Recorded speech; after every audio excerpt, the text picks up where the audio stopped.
The following is a Dowling Catholic Sports presentation on Iowa Catholic Radio. This is Maroon Nation.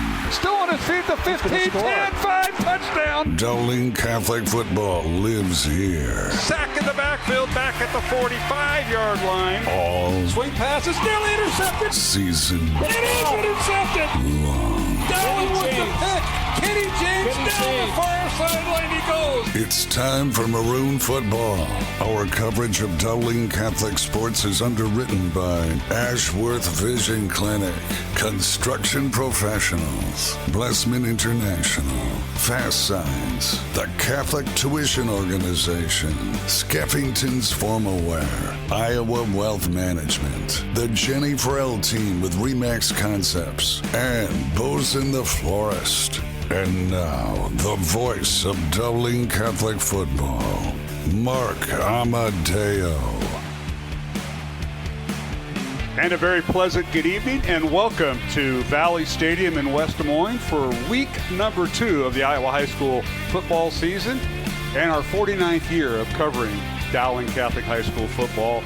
Mark Amadeo joined tonight by Dave Marcoulier and Brian Morris. And gentlemen, welcome. And Brian, I had to pull him out of retirement today. Mr. Maindring is at a wedding out on the West Virginia. Good luck with that. And Dave Marcoulier is back, Brian. He is. How far down the list did you have to go for this one?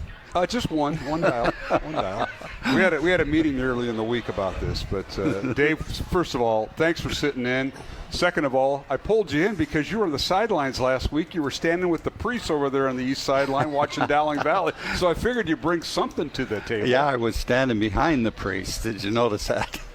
No, that's the first time I've been down the field in quite a while.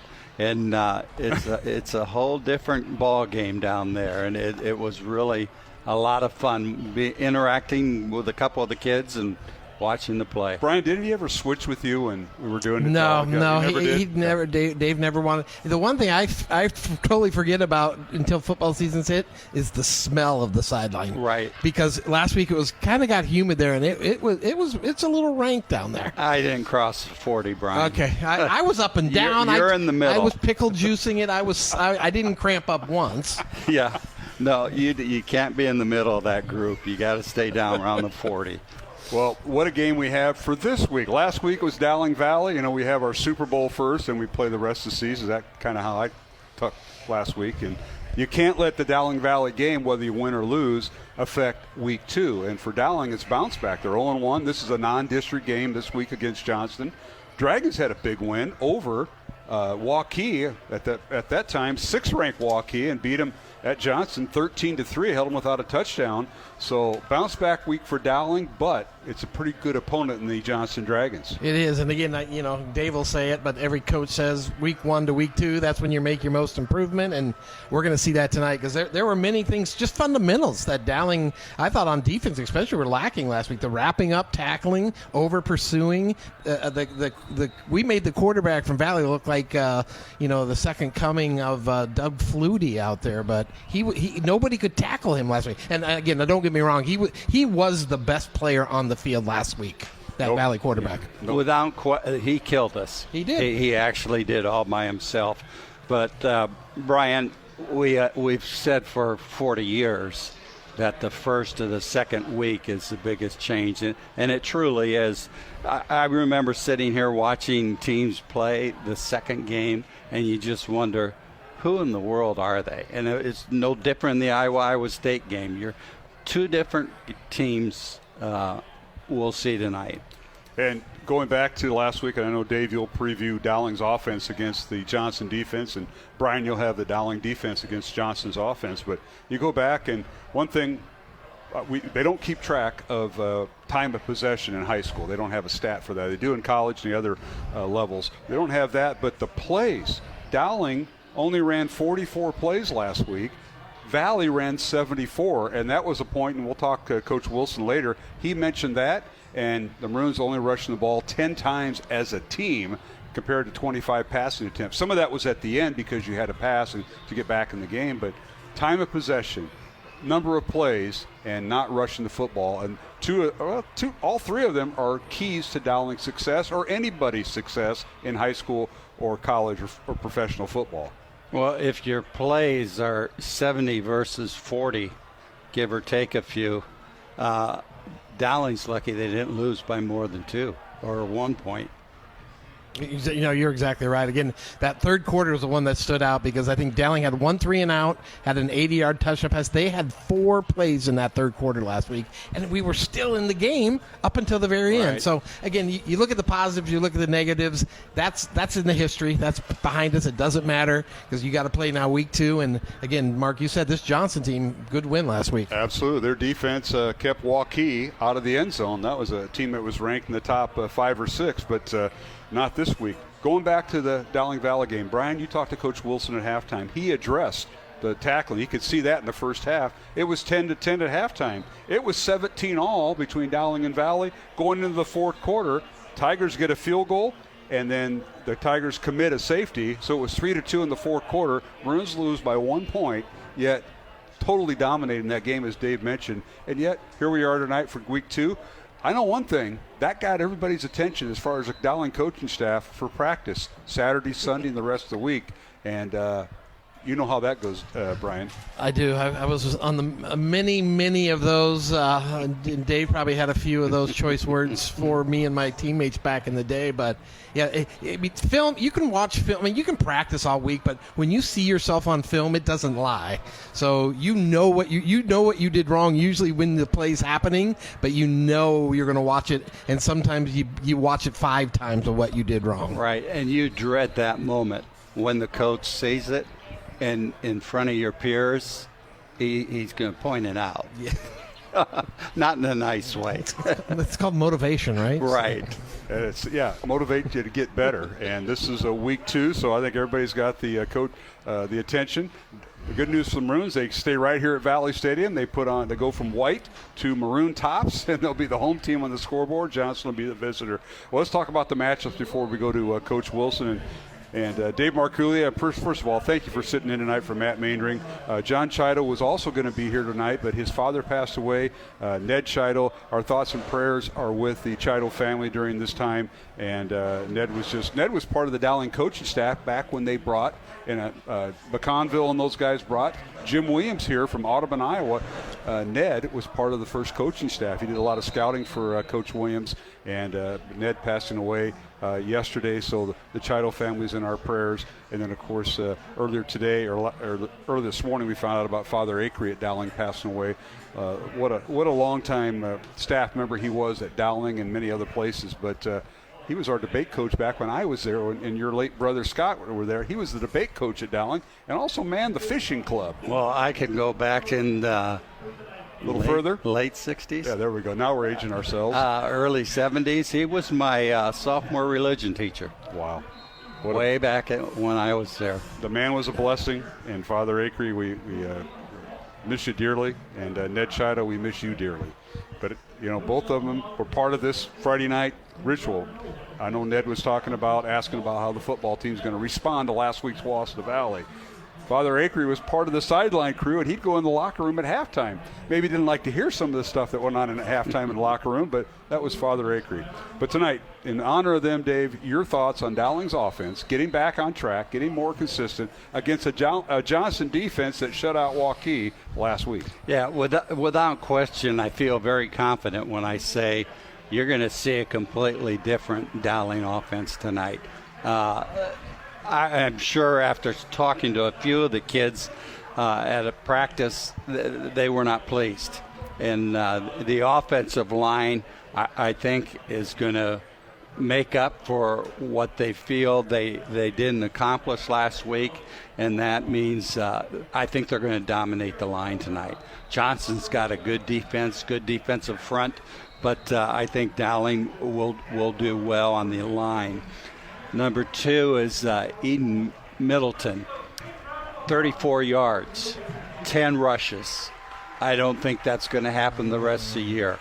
I can't imagine him run the ball 10 times and gaining 34 yards. Joey Nahas didn't have a bad game. He threw for 198 yards. Johnston's quarterback threw for 200 yards, so they're very close there. The running game was very close also. be comparing the two. So I think Dowling's got a lot of speed on the receiver position, as we saw last week with Roberts and Sam Drexler. Those two guys can fly. And when they put them on the opposite sides of the field, it forces more of a one-on-one. You can't double team both of them. Or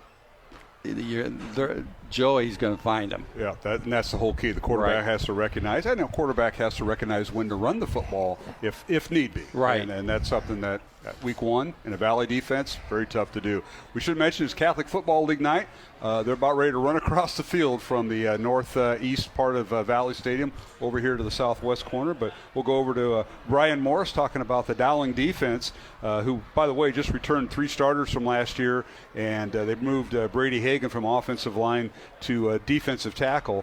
But tonight, Kyle Schumacher gets a start at linebacker. Jackson Miller will back him up. So one change in the Dowling lineup from last week was that. But your thoughts against this Johnston offense? Yeah, Johnston, I mean, their quarterback, as you say, Mark, 200 yards last week coming into the game. And he shared the love. 5 receivers had 2 catches each. So there's not one receiver that Dowling can focus in on.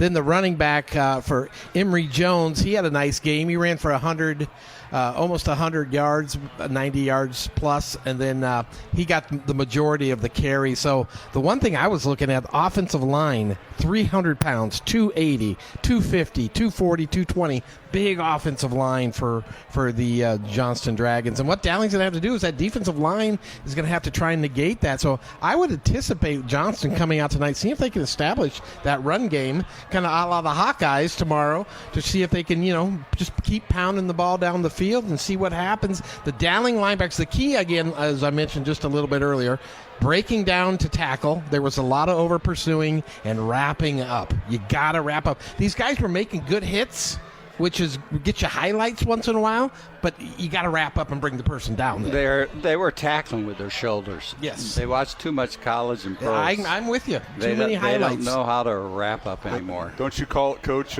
break them down? Absolutely. You got to break down. Absolutely. There was a lot of over pursuing last week. All right, we're going to take a break alongside Dave Marcoulier tonight, along with Brian Morris. I'm Mark Amadale. Pregame, Dowling and Johnston here at Valley Stadium. We'll kick off at 7 o'clock. And we'll go to break. In the meantime, we're going to have the Catholic Football League players, on the teams with their coaches run across the field and being introduced as Andy Krieger makes his debut as a Dowling PA announcer. If you're here, you'll listen to Andy tonight. And we'll take a break and come back with head coach Tom Wilson on the pregame show here on Iowa Catholic Radio. Support for Iowa Catholic Radio is provided by Ashworth Vision Clinic. Complete eye exams, contact lenses, glasses, glaucoma testing, and urgent eye issues. 515-440-4610. AshworthVision.com. Support for programming is provided by Construction Professionals, serving customers through a proven process, creating unique design, functionality, and artistic beauty. Construction Professionals is a Catholic family business built on a strong foundation. CPCustomHomes.com. Support for Iowa Catholic Radio is provided by Bozen the Florist. Valentine's Day, Mother's Day, weddings, whatever the message, say more with Bozen. Bozen.com. 515-244-ROSE. Bozen makes the moment mean more. Support for Iowa Catholic Radio is provided by CTO. Your support has helped thousands of students attend our Catholic schools. CTOIowa.org. At CTO, the bottom line, it's for the kids and their future.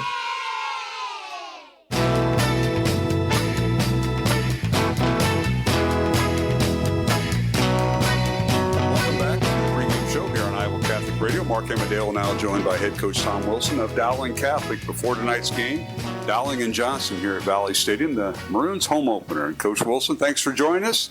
Tough week last week, but the sun came up on Saturday morning in most places, and I know you got right back to business after the loss to Valley. Thank you for joining us. Thank you, Mark. Well, Coach, talk about this week in practice, how you approach practice. Tough loss to Valley. Anytime you play your arch rival, 20-19 last Friday night, you get back on the horse and you look for ways to improve your team, and obviously there's a lot to work with, but you played a pretty good team that's been in the Final Four the last several years. So your thoughts as the week progressed? Yeah, I think first off, you have to give Valley some credit for coming away with the win, but really disappointing effort on our part. I just thought that's not the team that I've seen practice and not what I saw of the scrimmage the week before. And for whatever reason, we didn't maximize us on that Friday night. We've got to do a better job of that. And as you mentioned, we just kind of got back to work on Saturday and learned from the film, and there was plenty to learn from. And as the week has progressed, I've felt like we have our players' attention, and I think our kids are eager to get back to it and see what they can do from here. Coach, in past years, you've always spoke about taking something away from the other team, something they do well, and try to make them into a team they're not. And I don't know if that was the case last Friday night with Dowling, but you look at your some of your numbers, throwing the ball 24 times and rushing the ball 16 times. That's not a balance, and I know that's something you probably looked at, that and what you mentioned to us during the game, tackling on the defense. So your thoughts on some of those points?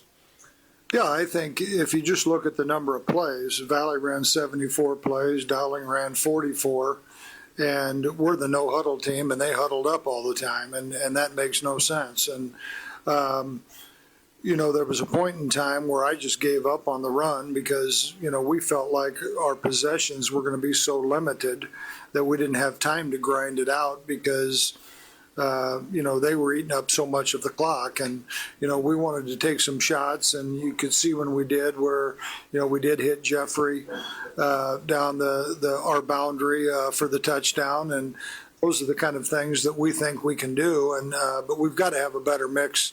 We've got to do a better job at the line of scrimmage. I thought Valley's D-line outplayed us. I thought they outplayed us on both sides of the line of scrimmage, and that usually doesn't end well. And as you mentioned, defensively, if nothing else, you've got to tackle better. This game still comes down to blocking and tackling, and I thought we lost both of those.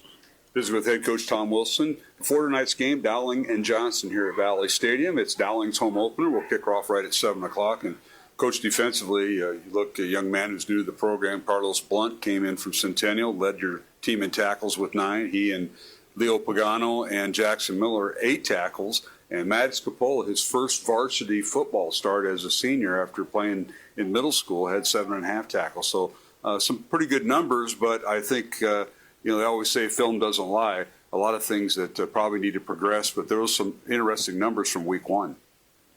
Fact, and probably 2 of the things that we emphasize as much as anybody: A is tackling, and B is running to the football, and both of those we have to get better. And as you mentioned, the film doesn't lie. The game of football is hard, and you've got to struggle, and you're going to have to show some true grit to really be successful. And I think our kids have to understand, the effort that it really takes to beat a really, really good team, like a Valley team or similar to what we're going to see this week. And, Coach, going back to the halftime last week, you're tied at 10. You mentioned that you weren't very happy with how you played, and yet you're still tied at 10 and had an opportunity. Third quarter, both teams scored a touchdown, and then the fourth quarter became a field goal and a Valley safety, the difference in the ball game. But what was your message at halftime? I know you mentioned tackling was one, but what are some of the things that you thought you could achieve, especially trying to grind the ball out? Well, part of it was just trying to run the football and getting back to the things that we thought we could do. And I think we failed, obviously, in that regard. If you just look at the stats and, the pass to Jeffrey that we mentioned got us back in the ball game. And I really felt pretty good about things at that point. And then we hold them to the field goal. Even when we, there's 2+ left, I have timeouts, I kick them deep. And it was a great punt by Smid. And, they're really deep in their territory, and we kind of let them out a little bit with an offsides call, but then we get the stop, and they take the safety, and then we've got a free kick, and we really don't do anything with the free kick. Number one, our return team didn't execute, so we didn't get the field position you thought you could. You would almost think you could get back to midfield or so at that point. We did not do that. Then we had a drop pass in there, I think it was on third down, that could have got us pretty close to field goal position. So at the end of the day, we didn't execute very well. And, it's like we always talk to our team, you're going to win as a team and lose as a team. And, we lost that baby together, and our job is to rally the troops together and try to get the ship righted. Visit with head coach Tom Wilson before tonight's game, Dowling and Johnston, week 2 of the high school football season. We'll return, talk more about tonight's opponent, the Johnston Dragons. This is Mark Hamadale from Valley Stadium in West Des Moines. We'll talk more on the pregame show with Tom Wilson, the Dowling head football coach, on Iowa Catholic Radio. Mercy One is proud to support Iowa Catholic Radio. Mercy One has convenient locations right in your neighborhood. From unexpected illnesses to regular checkups, Mercy One is here for you. Schedule online at mercyone.org. Fast Signs is a custom sign and visual solutions company with an extensive selection of digital signage, interior and exterior signs, banners, and vehicle wraps. Learn more at fastsigns.com. Thank you, Fast Signs in Clive, for your support of Iowa Catholic Radio. Support for Iowa Catholic Radio is provided by Skeffington's Formal Wear, in business since 1951, with locations in Des Moines, West Des Moines, Coralville, and Ankeny. Skeffington's Formal Wear, fitting you for life celebrations. Online at skeffingtons.com. The radio home for your Dowling Catholic Maroons. 105.5 KIHS, Perry, Des Moines. IowaCatholicRadio.com and the Iowa Catholic Radio mobile app. Encounter Jesus.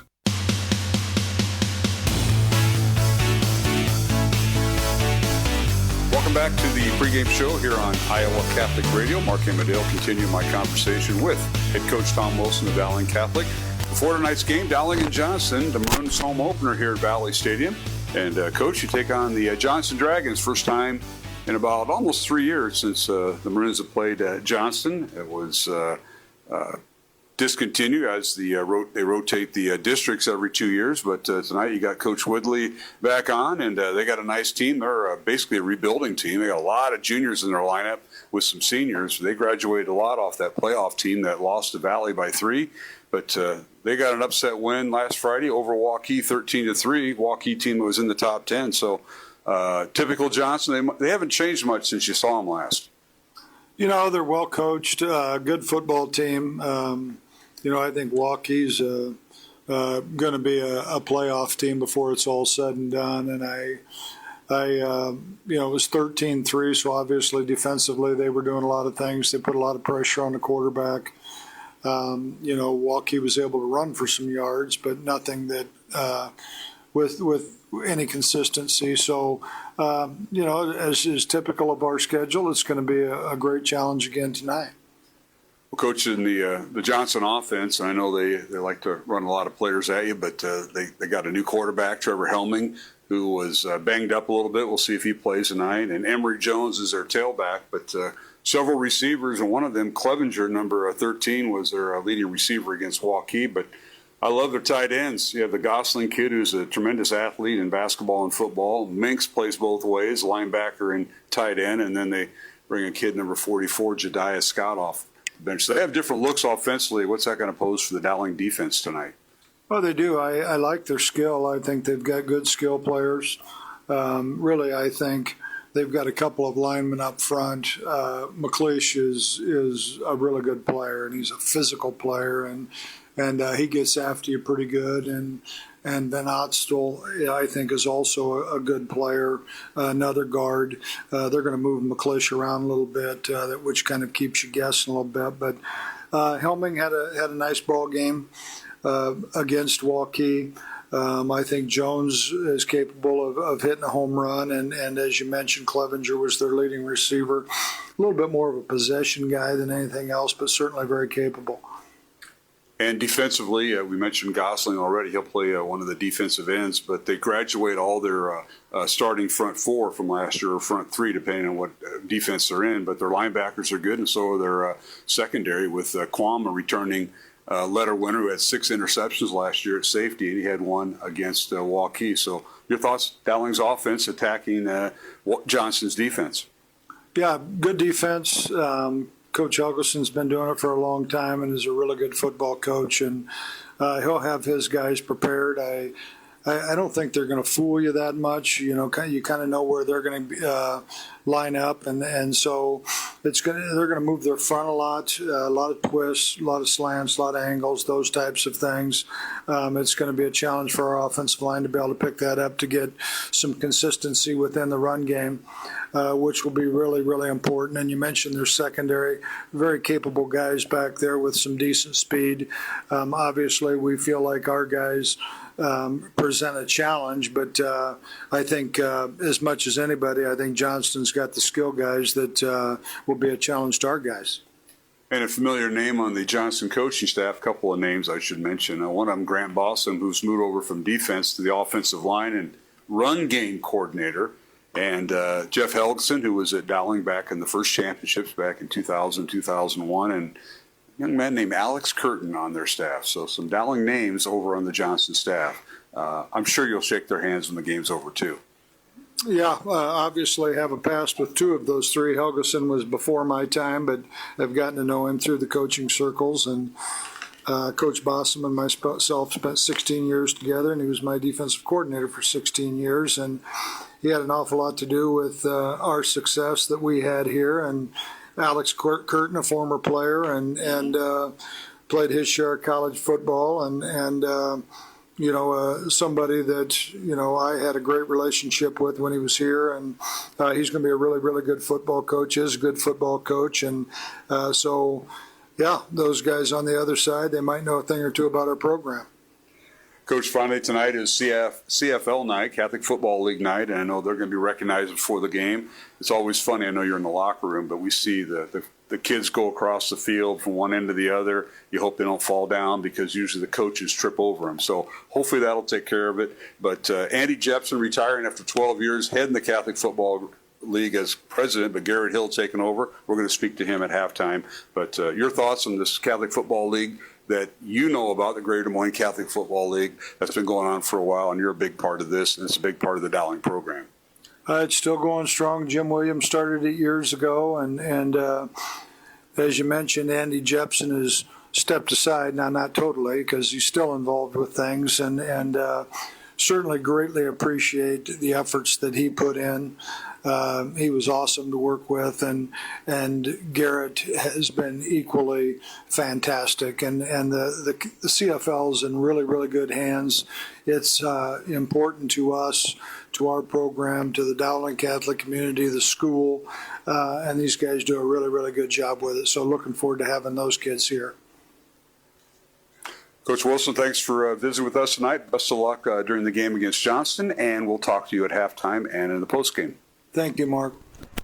Head coach Tom Wilson joining me here for our pregame show on Iowa Catholic Radio as Dowling takes on Johnston. Kickoff just a few minutes away. We're going to take our final break and come back with kickoff Dowling and Johnston alongside Dave Marcoullier and Brian Morris. I'm Mark Amadale. Stay tuned. Week 2 of the high school football season coming up on the Iowa Catholic Radio Network. Support for programming is provided by Construction Professionals, serving customers through a proven process, creating unique design, functionality, and artistic beauty. Construction Professionals is a Catholic family business built on a strong foundation. CPCustomHomes.com. Powered by you. This is listener-supported Iowa Catholic Radio, 105.5 KIHS, Perry, Des Moines, 89.3 KDVM, Mason City, and 89.9 KCSL, Spencer, Spirit Lake.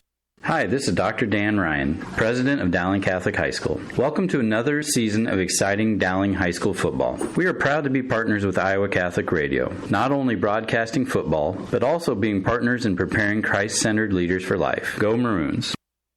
Hello, my name is Father Reed Flood.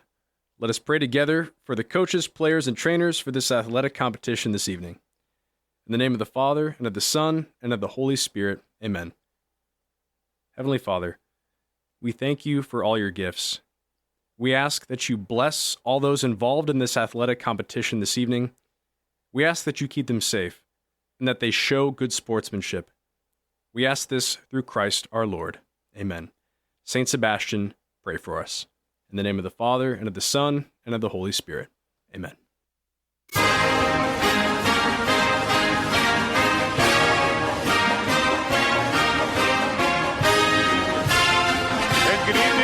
and welcome back to Valley Stadium in West Des Moines as we get set for high school football on the Iowa Catholic Radio Network, and welcoming back the CISN broadcast group with the broadcast tonight as we simulcast with CISN.TV. Shauna and Gracie, our studio producer, Kobe Gaines and Marion Bailey are manning the cameras, and we're just about set for kickoff.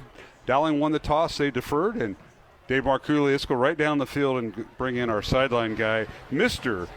Brian Morris, who has our Jenny Farrell team sideline report. As proud Dowling Catholic alums, the Jenny Farrell team at RE/MAX Concepts has been helping generations of Dowling Catholic families with their real estate investments for almost 30 years. Learn more at jenniferfarrell.remax.com. Brian, give us an update. You're on the field, and how is it down there? You know, guys, it's cool down here for sure for September 5th. The wind is pretty strong. I bet it's about 15 to 20 miles an hour out of the north. So I think that could play into the passing game tonight when we're going from north to south on the field. And that is what Dowling will do. They have won the toss, and they are defending the north end zone. And Johnston in their all-white uniforms will go south to north, and they'll defend the south end zone. But we'll see the Johnston offense out there first. And we know there's been some injuries with the Johnston offense, Dave. We'll see how the Dowling defense reacts. This will be interesting to see what Dowling does as far as this kickoff. Johnston's loaded with speed year after year with their two deep men, and it'll be interesting to see if they kick to them or squib it. And we're underway. Dowling does kick off, fielded at the 7-yard line by the Dragons. They get across the 30 and they blast up to the 35-yard line. They have twins back there for the Dragons on their returns, and that is the Armstrong twins, Elijah and Jeremiah, and Elijah on the return. And it's Dowling on defense. Maroons in their home maroon jerseys, white pants and helmets, and Johnston in their all-white road uniforms with the purple numbers, and it's a first down. Johnston at their own 35-yard line as we're underway, and we'll set the starting lineups here in a moment. Johnston will start at quarterback. Trevor Helming, shaken up a little bit last week, didn't practice much this week, but he gets to start at quarterback, handoff up the middle, and gaining some yards across the 40 up near first down is the tailback, Emory Jones, and right up the gut the Dragons go. Well, Brady Hagan went to the right gap, and the ball carrier went right inside of him, and linebackers got a fill, and he was not there. So Grider now. Zachary Grider is the Johnston quarterback after Helming, who was held out of practice most of the week being injured, is now the quarterback. Grider is also a starter on defense, and he takes a snap, looks to his right, now being chased in the pocket. He's going to go down. Maybe he got back to the line of scrimmage. That pocket collapsed, Dave, and a tackle by the Maroons right there by by Miles Elcock, the Dowling defensive tackle, and he had some help from his friends. Yeah, really nice job filling, reading the play and making the tackle. So to bring up 2nd and 10, Johnston. Jones carried for 10 yards and a first down on the first carry. It's 2nd and 10, Johnston from their own 45. Just underway, Dowling and Johnston. Maroons come in ranked 2nd by the Des Moines Register poll, and Johnston ranked 9th on the poll. And back to throw is the quarterback for Johnston, and he throws it out on the near sideline, incomplete, as Zach Grider couldn't find his tailback coming out of the backfield, well defended by the Maroons. Well, Ryan Bobo was in the background in the backfield along with Anthony Bonanno, putting a lot of pressure on the quarterback, forcing him to throw the ball earlier than he wanted to. For Johnston, we mentioned Grider's the quarterback, Zach Grider. Emory Jones is a tailback. He'll be backed up by Jeremiah Armstrong, who returned the kickoff, a senior at number 29. And Tino Day, Henry Clevenger, and Jaden Hauser receivers. Back to throws Grider. Looks near side, throws near side. The pass is caught inside the 50, but shy of the first down at the Dowling 47. Just a little comebacker, if you will, Dave, as they're going to mark forward progress to Dowling 47. Jeremiah Robinson on the coverage. Really, he did a nice job. That was just a nicely thrown ball by the Johnston quarterback. came up about 2 yards short. They're going to have to punt, Mark. 8-yard gain, as you mentioned, Dave, so it's 4th and 2. And Johnston now will bring in their special teams. The punter is Ricky Solis Dowling, number 16, a junior. Long snapper is Isaiah Thompson, number 17. And Thompson with the snap, good snap. And Downing gets it away, bounces inside the 20, and a roll out of bounds at about the 13-yard line. That's where the Dowling offense will take over. 1st and 10 from their own 13-yard line. 9 minutes, 41 seconds remaining first quarter. No score, Dowling and Johnston. Dowling offense making their way in the field. Let's go down to Brian Morris with our Jenny Farrell sideline report. Proud Dowling Catholic alums, the Jenny Farrell team at Remax Concepts, helping generations of Dowling Catholic families with their real estate investments. JenniferFarrell.remax.com. Brian, take it away after that first series. Yeah, guys, the Dowling defense, again, we talked about, they were breaking down. They were kind of swarming the ball. They looked a lot better on that first series, guys. All right, the Dowling offense on the field. Back to throw is Nahas. Fires the ball out, and it's caught in the backfield, and running it out is Sam Drexler. He tries to run outside the numbers, and he may have picked up a few yards. The line of scrimmage was a 13, and I think he got to the 16. Dave, that's a gain of 3. Quinn Schmobach out there with Drexler, and he did a nice job blocking him, allowing him to pick up a few yards. All right, 2nd down and 7 for the Maroons on their own 16-yard line. Ian Middleton is the tailback. Drexler in motion left to right. Low snap, and Nahas throws it out, pass incomplete. Drexler went one way, and the ball went the other, and it'll bring up 3rd down and 7. Yeah, Joey was expecting Drexler to do an out pattern there. Jeffrey Roberts, number 3, was running a fly pattern there with single coverage. All right, Drexler, Roberts, and Jimmy Nahas, the 3 receivers to the right, 1 receiver to the left. Nahas at quarterback. And back to throw is Nahas, looking downfield, throws it up, and he overthrows everybody. Incomplete as he tried to hit Jeffrey Roberts, but he overthrew everybody to bring up 4th down. So the Maroons go 3 and out on their first possession. Carter Barrett, Josh Miller, Cade Krause at center, Evan Mitchell and Max Thomas, the Dowling offensive line. And the tight ends, Quinn Schmolbach, along with Leighton Oldfield and Sam Spracklin. And we mentioned Ian Middleton, the tailback. But Dowling, 3 and out, and they're forced to punt here, Dave. Johnston did a real nice job of covering Jeffrey Roberts. He was flying down the middle. All right, back to punt is Dowling Catholic, and that is Jackson Miller. Boots it away, and it's fielded. Fair catch signal right inside the 50, and the Dragons will have great field position at the Dowling 49-yard line as a fair catch by Henry Clevenger, and that is their leading receiver for the Dragons.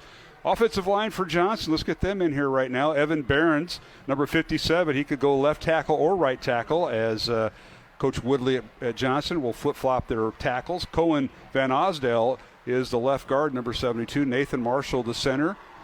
And Colton McClish, the right guard. And Luke Isles, number 71. Again, he goes either left tackle or right tackle. 3 seniors, 2 juniors with that group, and they're a big group there, Dave. They are, and they show it out there.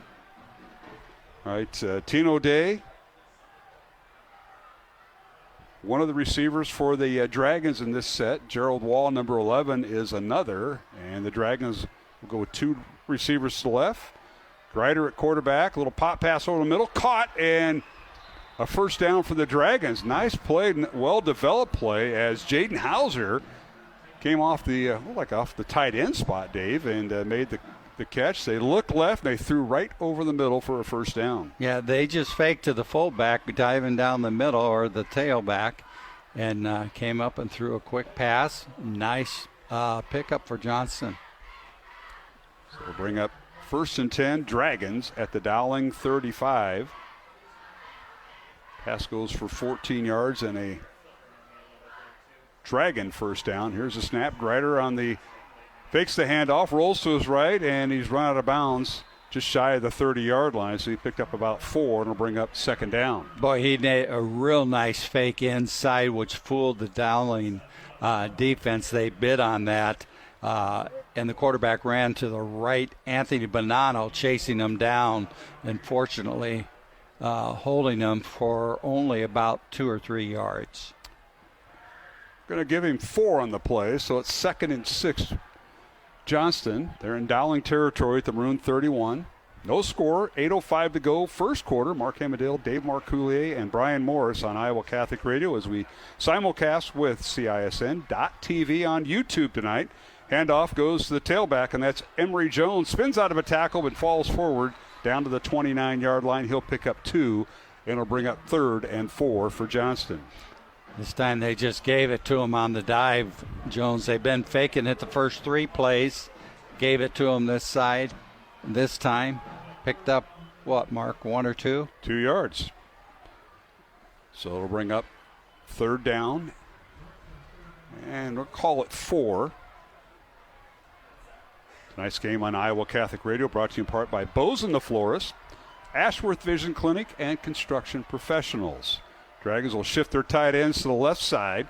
Greider, the quarterback, he's the backup quarterback, gets to start tonight, rolls to his left and hit and drop the line of scrimmage for no gain. Will bring up 4th and 4 for Johnston. Well pursued that time by the maroon jerseys. Yeah, I believe that's Ryan Boble that really did a nice job chasing them down, making the tackle, and holding them to no yards. Nice play by the defense. Ball moved back, or stays at the line of scrimmage, which was the 29. So it's 4th and 3 Dragons. They're going to send Jaden Hauser out, and it looks like they're going to keep their offense in. Greider will remain at quarterback, 2 receivers to the right. Kind of a bunch formation to the right, 1 receiver to the left. Jones in the backfield. Back to throws Greider. Has time over the middle. He fires it. It's caught. First down, Johnston inside the Dowling 20. And Henry Clevenger, their leading receiver last week against Waukee, makes the catch and a first down. Quarterback did a real nice job standing in the pocket and throwing that ball. It was a beautiful pass. Ryan Boble, a lot of pressure on, just barely got that ball off. So Clevenger on an 11-yard pass for a first down for Johnston as they're knocking on the door with we approach the 6-minute mark of the first quarter. No score, Dowling and Johnston here at Valley Stadium in West Des Moines. As game time temperature was 63 degrees, and as Brian Morris told us, west-northwest wind at 10 to 15 miles per hour. On first down, hand off Jones, and he's upended just shy of the 15. They'll spot him down at the 16, gain of 2. Very nice carry by Jones on that one. Jones last week carried the ball for 90 yards, and he carried it 19 times, Mark. So they are going to definitely be going to him. He's got a lot of speed and looks like he's got some good strength. They rotated Jones out and put in Jeremiah Armstrong, the senior, wearing number 29 when they alternate. But that was a pretty good 1-2 punch against Waukee last week in the Johnston win. Back to throws Greider. Backside he throws like a backside pass. It's usually a screen, but well read that time by the Dowling defense as they make the stop on that. Number 21, Jeremiah Robertson, making the stop, but it almost looked like a screen pass, but it really wasn't. Yeah, he got rid of it pretty quick, and Robertson did a real nice job coming up and making the tackle. Gain of 1. So it'll bring up 3rd and 7, Johnston at the Dowling 15. Greider at quarterback. And now we've got a penalty flag down. And it looks like Dowling. Penalty on Dowling, it looks like here. Dowling was coming with their cornerback and linebacker on the outside. Both of them jumped off sides, Mark. Penalty against Dowling. That'll cost them 5 yards, so it'll bring up 3rd and 2 now. And I'll put the ball right at the 10-yard line. Johnston can get a first down at the Dowling 8. Tonight's game on the Iowa Catholic Radio Network, brought to you in part by the Catholic Tuition Organization, Skeffington's Formal Wear, Fast Signs in Clive. And, of course, our Red Zone sponsors this year are Iowa Wealth Management. And our sideline reports are brought to you in part by the Jenny Farrell team. All right, here is Greider bringing up the Johnston offense. Double tight end set. Greider's going to keep it around right end. It's 3rd and 2, and he's angling for the first down. I think he's right on the first down line. Let's see what kind of a spot he got here. If so, it's 1st and goal Johnston, and it is at the 7-yard line, gain of 3. So Grider keeps the football and picks up 3. So this drive started back at the Dowling 49, and it was a gain. It was a field position game. The Maroons had a punt near the goal line, and Johnston now has taken it since. Nice blocking by the Johnston right side of the line, bending the corner. All right, 1st and goal, Johnston. The 9th play of this drive. Handoff goes to the tailback. Emory Jones goes right up over center and dives down to the 4-yard line to pick up a 3. It'll bring up 2nd and goal from the 4. He went right behind those big linemen for Johnston and just followed them to pick up whatever he could. Emory Jones, 6 foot, 175-pound junior tailback wearing number 2. Didn't get a whole lot of touches last year, but this is a junior-dominated unit on offense. They have, out of the 11 players, 5 are seniors, so 6 juniors make up this offense. All right, 2nd and goal, Johnston on the 4. Grider at quarterback out of the shotgun, give to Jones, and the pocket collapses, and he's brought down at the line of scrimmage. No gain. Good job by the Dowling defense up front. Ryan Bobo, Brady Hagan, Miles Elcott, and Anthony Badano, the front 4, and Dave, they might have bring in some extra linemen in their goal line. That's right, and Jackson Miller came around and got his shoelace and got the first tackle on that play. All right, 3rd and goal, Johnston from the 4. 1 receiver to the left, 2 tight ends right over the right tackle. Grider out of the shotgun, Jones in the backfield. He looks left, throws left into the end zone, overthrew everybody, incomplete, as he tried to find Tino Day, the intended receiver. Well covered that time by the Maroons. Let's see if we can get a replay from Sean on this one on our CISN feed, but well defended by the Maroons, and here's the replay, Dave. Jeremiah Robinson on the coverage this time. Just threw it up a little bit too high for the Johnston receiver. Incomplete. All right, it'll bring up 4th and goal at the 4, and Johnston's going to settle for the field goal. This will be a 20-yard attempt from the just outside the left hash. Ricky Solis Downing, number 16, the kicker.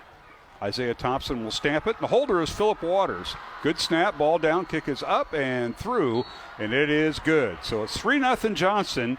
Dragons go 12 plays, 49 yards, capped off by the field goal by Ricky Solis Dowling. We'll take a break and come back with a kickoff. It's Johnston 3, Dowling nothing. 2:19 to go first quarter from Valley Stadium in West Des Moines on the Iowa Catholic Radio Network. It's something we've all heard before. I believe in God, but not organized religion. But as Catholics, we believe that Jesus started a church. Yes, an organized religion, if you will. The church is a gift to the world, which God has ordained as the vehicle in which we are sanctified and grow on the way to our heavenly destination. Above all, the Catholic Church is a family. Man is not an island, as it was once famously said, and we need the community found in our brothers and sisters in the faith. A visible church is necessary for the dispensing of the 7 sacraments, which Jesus instituted for the forgiveness of sins and growth in His grace. And God has always desired that His people gather to give Him glory by corporate liturgical worship and sacrifice, which is fulfilled in the New Covenant by the Holy Mass. Yes, the organized institution of the church has often had its share of scandals and sins. The human face of the church can be messy and imperfect, but God does not desire for us to escape to a spiritual island or alternative religion, but to serve Him and His people in the church He founded and has promised to be with until He returns in glory. This is Greg Ewell for Faith Check.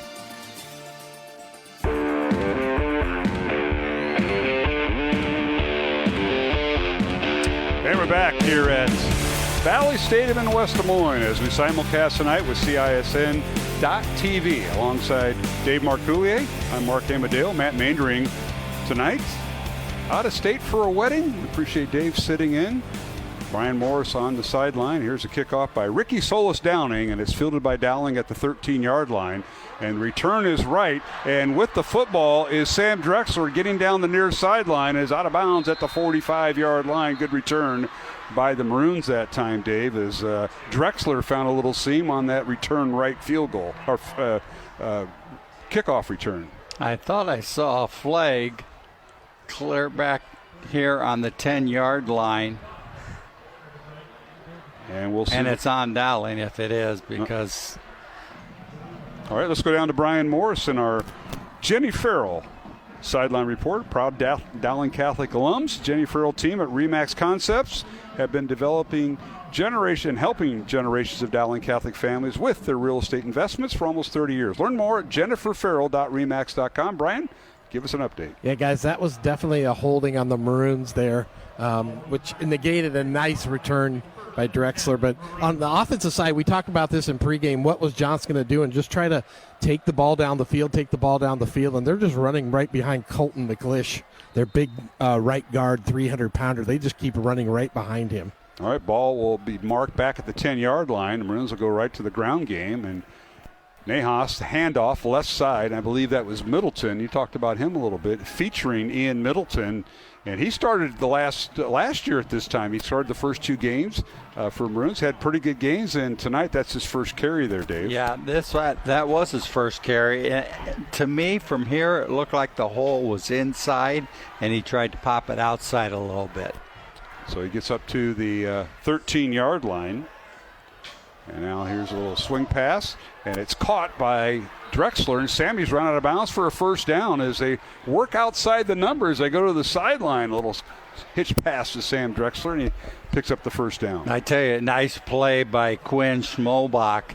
He got one heck of a block on his man to spring Drexler for multiple yards. All right, little swing pass left side. Drexler with the catch and trying to spin out of a tackle, and he up to the 29-yard line for the Maroons after a gain of about 4 as the Maroons had a first down at the 25, and that was Drexler again. Yeah, that was pretty close to the same play, but the other side, different blocking, didn't go as well, Mark. Maroons go without a huddle. 2nd and 6, Dowling from their own 29. 3-0 Johnston. Handoff is to Middleton. Ian looking for a seam, and he bowls his way up to the first down across the 35. Gain of 6 for Ian Middleton, so he's got 9 yards on 2 carries right now. Middleton doing a nice job letting his blocking develop. Great job by Carter Barrett to spring him for a first down. 1st and 10, Dowling at their own 35. Little quick pass to the far sideline. And it is caught, and that time the reception by Jeffrey Roberts, and he moves the change just a little bit, maybe a yard, as the Johnston defense keeping an eye on him. But you got to watch him and Drexler. They both have a lot of speed, and you got Jimmy Nahas out there at receiver too. So it's 2nd and 9, Dowling from their own 36-yard line with Roberts' catch going for a yard. Now Joey Nahas at quarterback. You got Roberts one-on-one up at the top. Nahas looks near side, fires it out. It's caught right to his twin brother Jimmy, and he's got the first down across the 45 and out of bounds at the 49-yard line to pick up a 13 yards and a well-developed play. I think that ball was thrown right as twin brother Jimmy made the turn. Yeah, that was a beautiful play. They probably worked on that in the backyard quite a bit, Mark. I think there's a garden in the backyard at the Nahas house. I don't think that's possible. They probably just trampled it. That throw is Joey Nahas, rolls to his right. He's going to keep it, crosses midfield, and gets a few more yards. They're going to put him down right at the 46-yard line of Johnston. A gain of 5 for the other Nahas, the quarterback, Joey. Nice tackle by Isaiah Thompson, holding Joey to just a few yards. Maroons going up tempo.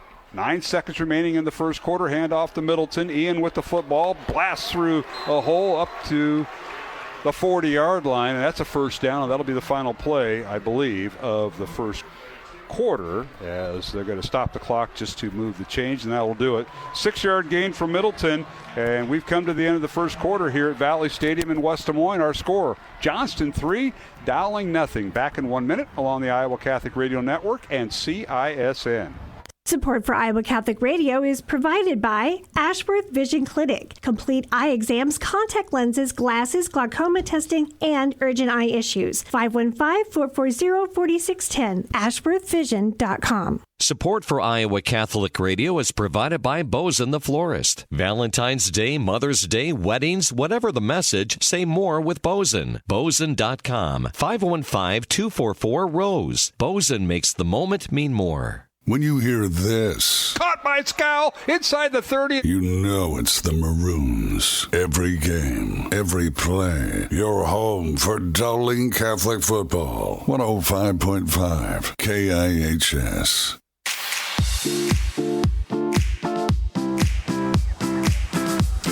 All right, we're back here at Valley Stadium in West Des Moines, week number 2 on the Iowa Catholic Radio Network, alongside Dave Marcouli and Mark Amadale. As the teams are back on the field, Dowling will switch sides. They will head to the north end zone, and they have a 1st and 10 at the Johnston 40. Johnston 3, Dowling nothing, as our CISN team is now rejoined us. Back to throw is Nahas, fires downfield. The pass is caught. Nahas is hit as he releases it, and a 1st down Dowling, and a nice catch downfield by Jeffrey Roberts, Dave. Beautiful pattern. He did about a 10, 15-yard inside break, and Joey put it right on the numbers. Great job. 16-yard gain, 1st and 10, Dowling at the 24 of Johnston, and now a pass incomplete as they try to get to Drexler back in the mix. Sammy had the first 2 catches of the series that started back at the Dowling 43, and that pass is incomplete. It'll be 2nd and 10 from the Johnston 24. They tried to fake it to Middleton going up the middle, and then a quick pass to Drexler, but it was a little bit low, fell incomplete. All right, the Maroons reset. 3 receivers left. 1 back in the backfield. That's Ian Middleton. Joey Nahas at quarterback. Hands it off to Middleton. Makes a move. And does a little dance in there inside the 20, and he falls forward down to the 18-yard line to pick up a 6. That'll bring up 3rd and 4 for the Maroons. He did a little dance over there because Max Thomas and Evan Mitchell did a great job from the right guard and right tackle positions. So it's 3rd and 5, they'll call it. From the Johnston 18 is the line of scrimmage. 2 receivers to the left. Nahas, handoff Middleton, and Ian cuts upfield. And did he get enough for the 1st down? He did. He's inside the 15 down to the 13-yard line, a gain of 5 and a 1st down Dowling. Leighton Oldfield and Carter Barrett really did a nice job blocking on the left side on that play. I believe there's a. I think he's a. I think they're going to measure, guys. It's really, really close. Yeah, they are. You don't see that very often. No, not in the NFL now. And this is the Dowling chain gang coming out here, Brian Morris. I see my neighbor, Kevin Gass. I was going to say, you have Mr. Gass out there. I've got their names here. So my workout buddy, Kevin Morris, just getting over a rotator cuff out there. Well, he's we're about 6 inches short, guys. Is that what it is? Yep. Well, you're right there, Brian. I don't doubt it. And Dowling's got a decision to make here with Kevin Gass, Jeff Gass, Kevin Morris, Dennis Darnell, who's on our side over here on the west side, are part of that chain gang. Darren Marasco, all out there. Marasco's got the clip, so just keep in mind what he's got responsibility.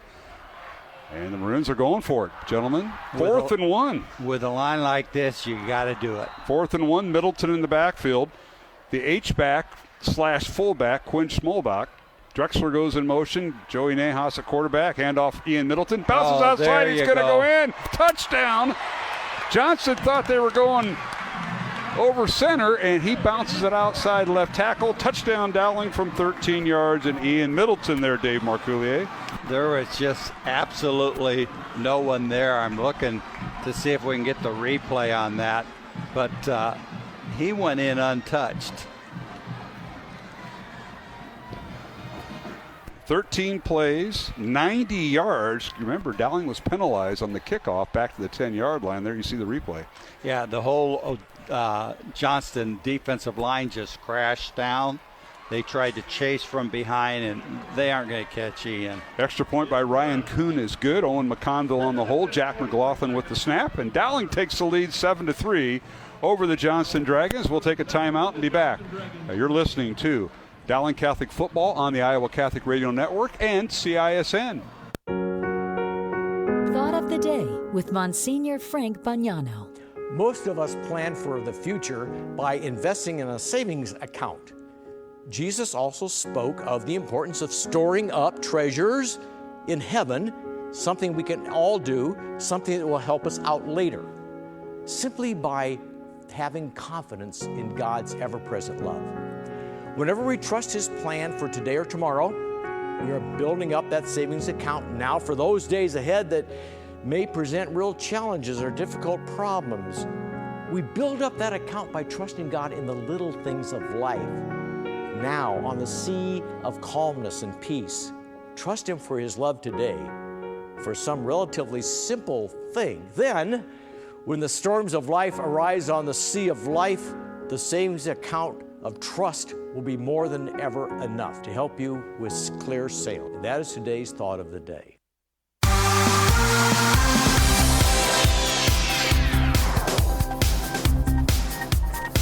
And we're back here at Valley Stadium in West Des Moines. The kickoff by Dowling, and Dave Marcouli, I believe, is coming back. There was a flag on the play. Dowling was offsides.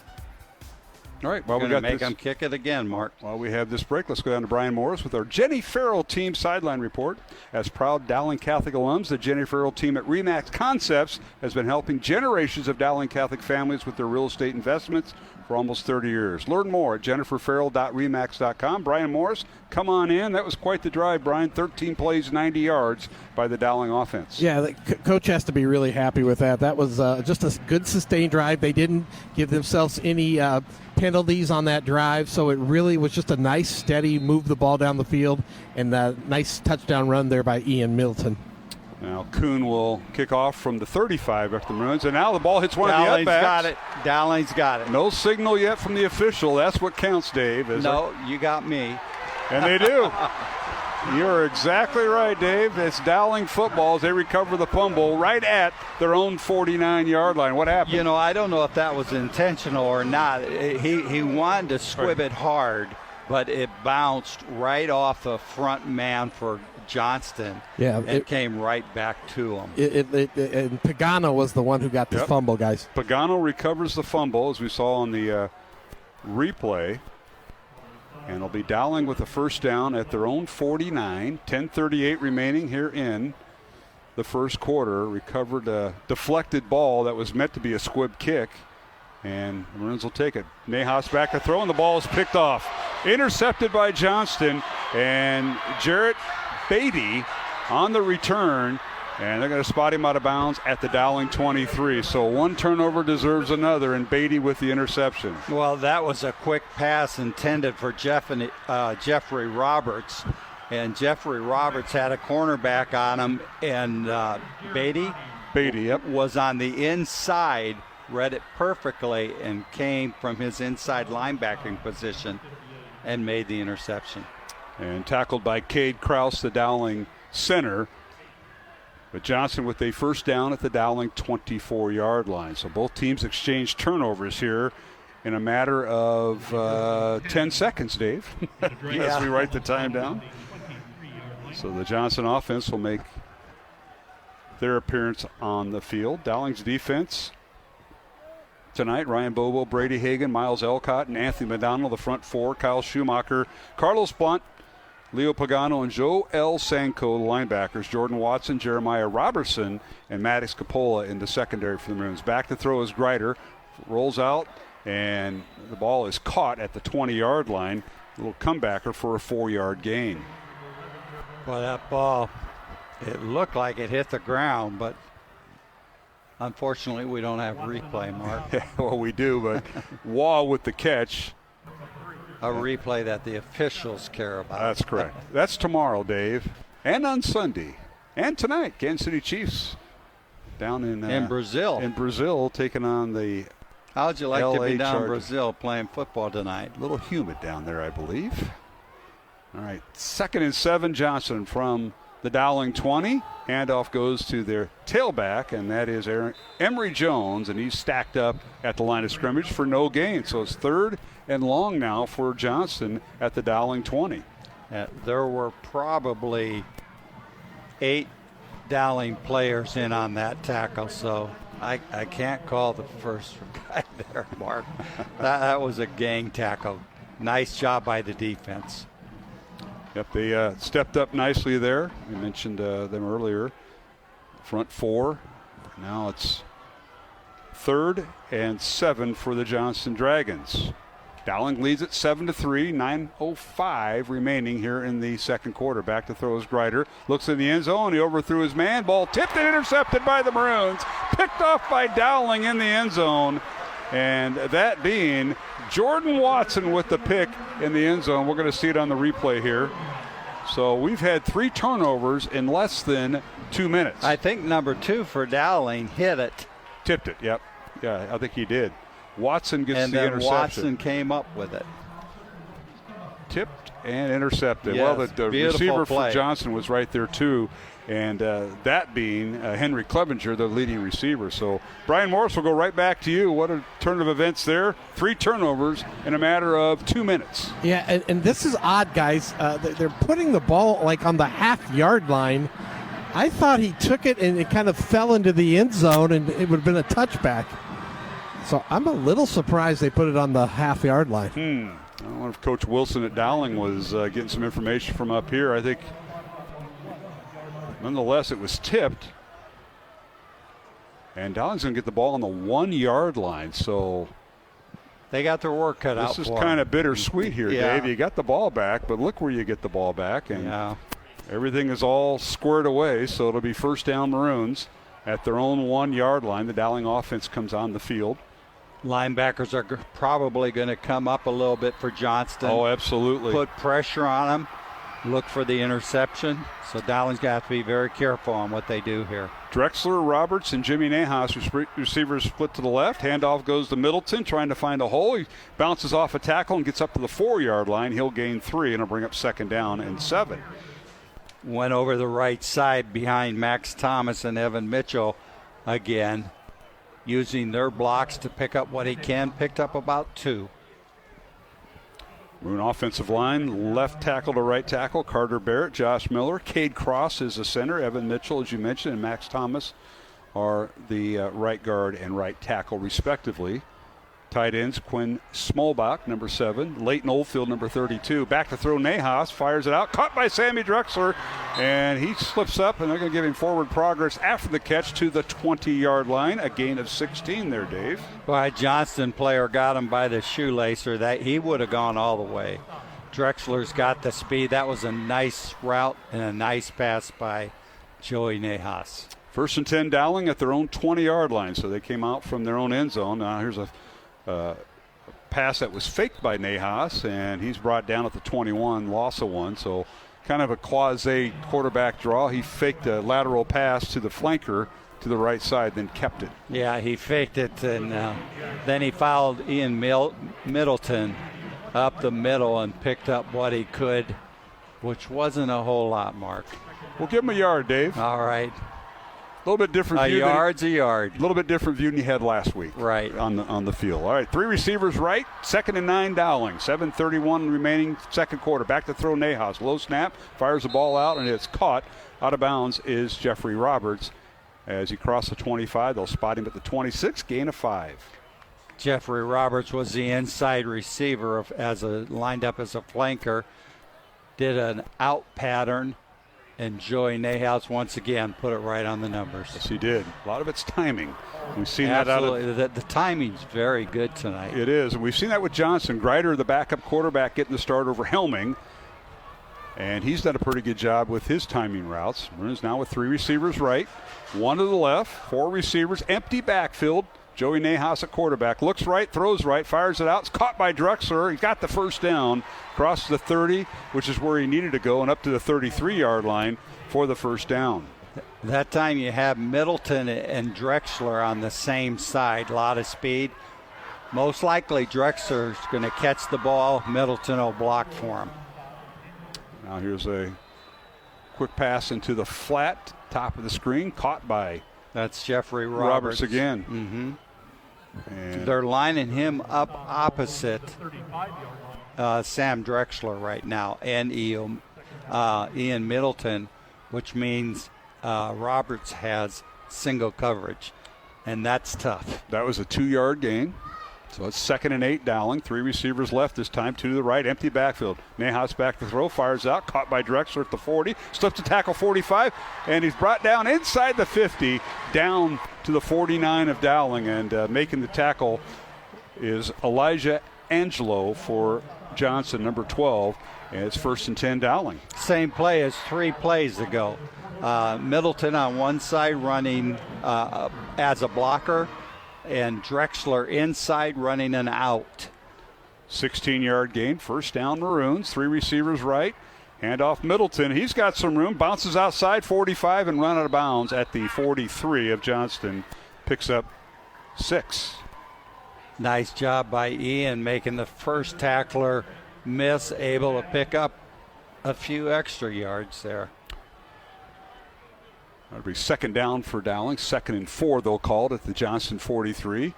Hurry up offense, up-tempo play, handoff Middleton up the middle, and he picked up the 1st down, finally pulled forward all the way down to the 37, a pickup of 6. Cade Krause, Josh Miller, and Carter Barrett. Nice job opening up a hole. Ian picked the correct one and picked up a 1st down. Maroons knocking on the door to our Iowa Wealth Management red zone. It's 1st and 10, Dowling at the Johnston 37. Here's a pass thrown by Nahas, caught by Roberts, and Jeffrey trying to gain yardage. He gets a spot forward progress down to the Johnston 32, pick up a 5.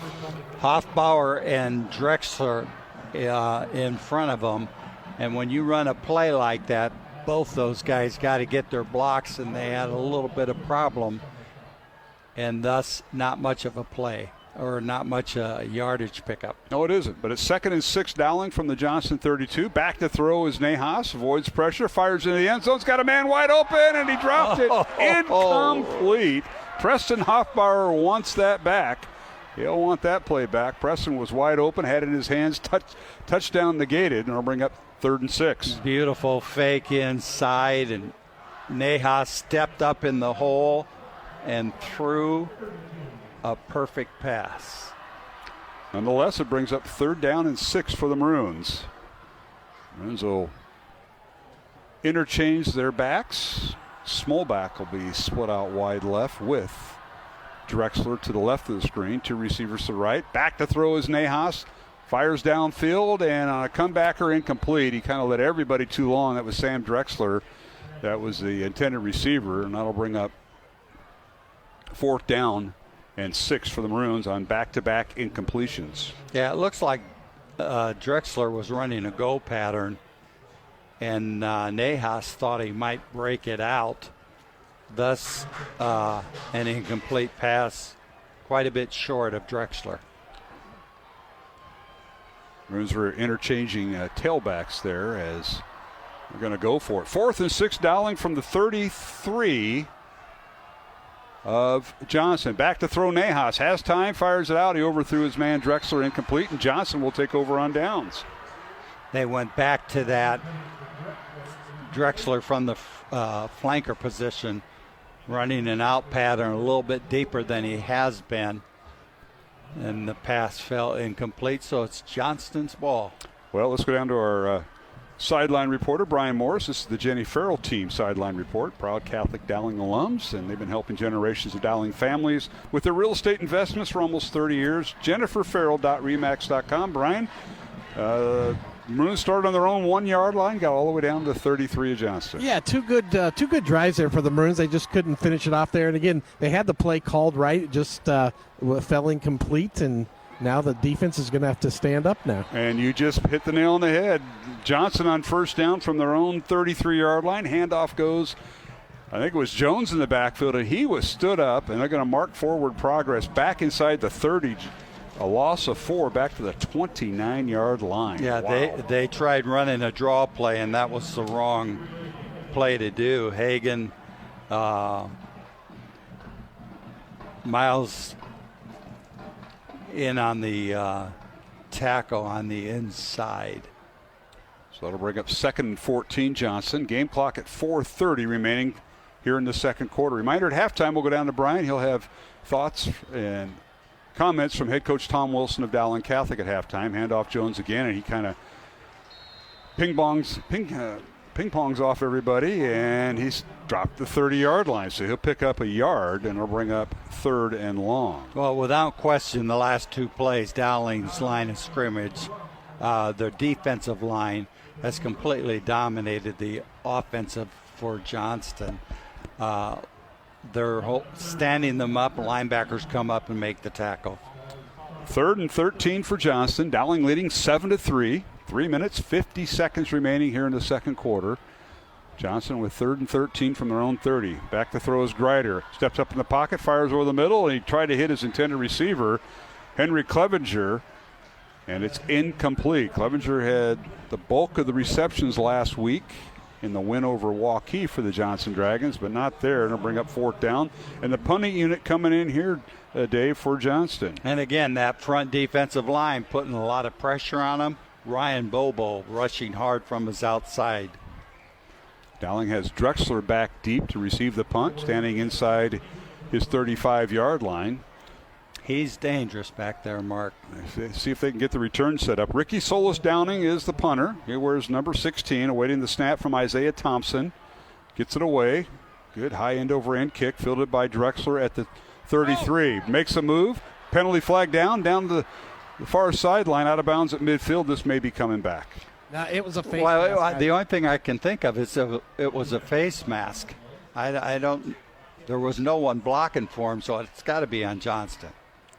We're going to find out. Brian, what do you got right in front of you? It was the face mask. The defender came down and just kind of grabbed the face mask. So Dowling go get an extra 15 yards here. They're going to mark it off from the 39 on the return from the Dowling 39 as Drexler was at the 49 out of bounds. So Dowling will start their own 49 once they get this all figured out, and they're going to mark it off. They're still walking around out there. Look at that. It was like you out there doing that. You got a lot of sideline time last week. That's a long 15 yards. 36-yard line at Johnston is where Dowling will start on that penalty mark-off, Brian. So the Maroons are going to have great field position with 3:33 to go in the half and all 3 timeouts left, Brian. They really are, and they've really been targeting Sam Drexler tonight. So I don't know if that was kind of the game plan, it feels like, going in, because he must have about 6 catches already. All right, first down Dowling at the Johnston 36. Handoff goes to Middleton. Ian waiting, and now spins out of a tackle and brought down. May have gained a yard to the 35. Good defense that time by the Dragons. I think that was designed. Quinn Schmolbach was in motion going to his right, and he pinned the outside guy. And I think that was designed for Middleton to pop it outside, but he couldn't quite get there. Maroons will interchange their receivers as Jimmy Nahas comes in. He'll join Drexler and Roberts in the receiving corps. Middleton in the backfield. Back to throw is Joey Nahas. Fires it out. Caught by Drexler. Stops and starts inside the 30, and he's brought down right around the 27-yard line, a gain of 8. Drexler lined up in the backfield that time, then just a quick flare pass to him and let him use his speed to pick up what he can.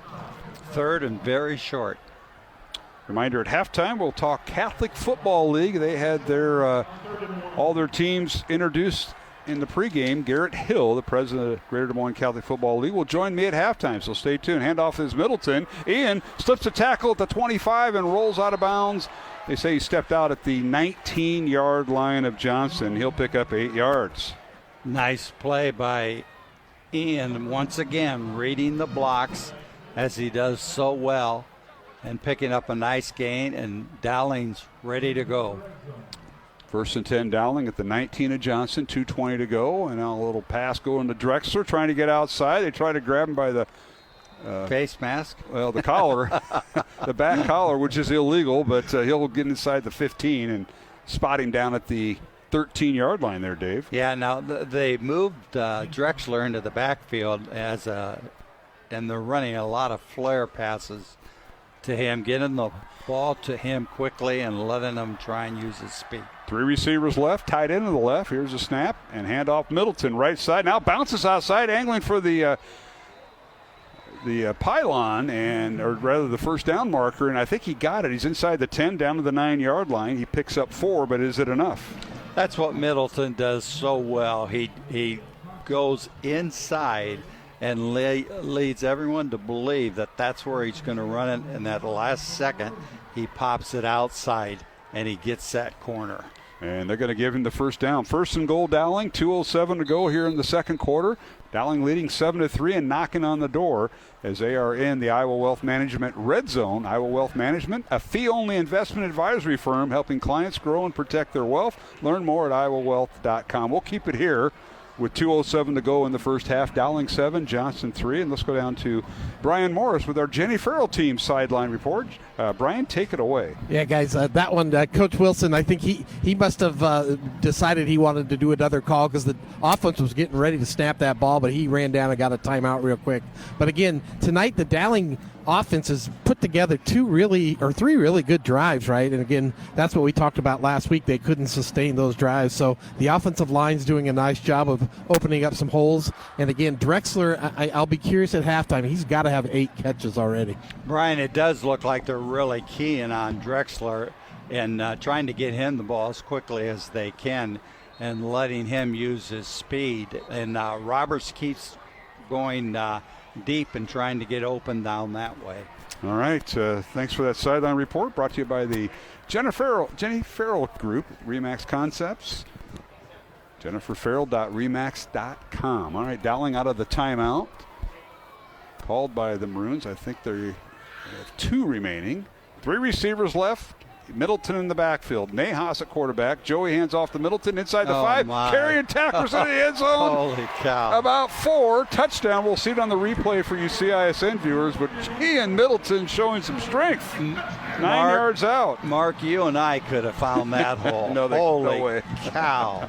To the Carter Barrett and Josh Miller opened up an unbelievable hole. And here's a replay on the handoff by Nahas to Middleton. Look at this. 1, 2, 3. I got 5 guys trying to bring him down. Yeah, he was allowed to get some speed going. He has such strong legs. Does a great job of getting his knees up and touchdown. Kuhn's extra point is good, Ryan Kuhn. And how about Cade Krause? He was celebrating with the Mr. Middleton, the Dowling center. So with 2:01 to go here in the second quarter, Dowling extends its lead 14-3 over Johnston. Back in 1 minute along the Iowa Catholic Radio Network and CISN. This is Dale Ahlquist with a Chesterton Minute. Have you ever heard someone say, "I don't like the idea of dogma. I don't like how the Catholic Church claims to have authority. And yet, why does anyone believe in anything unless they trust some authority?" G.K. Chesterton says the modern world will accept no dogmas upon any authority, but it will accept any dogmas on no authority. Say that a thing is so according to the Pope or the Bible, it will be dismissed as a superstition without examination. But preface your remark merely with, "They say," or "Don't you know that," or try and fail to remember the name of some professor mentioned in some newspaper, and the keen rationalism of the modern mind will accept every word you say. Want more than a minute? Chesterton.org.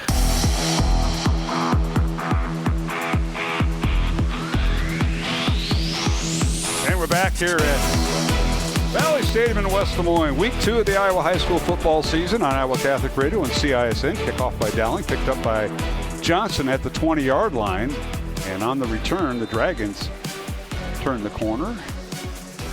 And that being Jeremiah Armstrong with the return up to the 35-yard line, and that's where Johnston will start. 1st and 10. They have all 3 of their timeouts remaining with 1:55 to go. Let's go down to our Jenny Farrell team sideline report. Brian Morris, come on in. Yeah, guys, again, I think the defense tonight, again, we talked about during pregame, they have done a nice job of keeping this Johnston team within the sidelines here, breaking down, making the tackles, wrapping up. So I think the film session, all the work that went in this week is paying off right now. Don't you think they're doing much better at wrapping up tonight? Very, very. Really, it's night and day.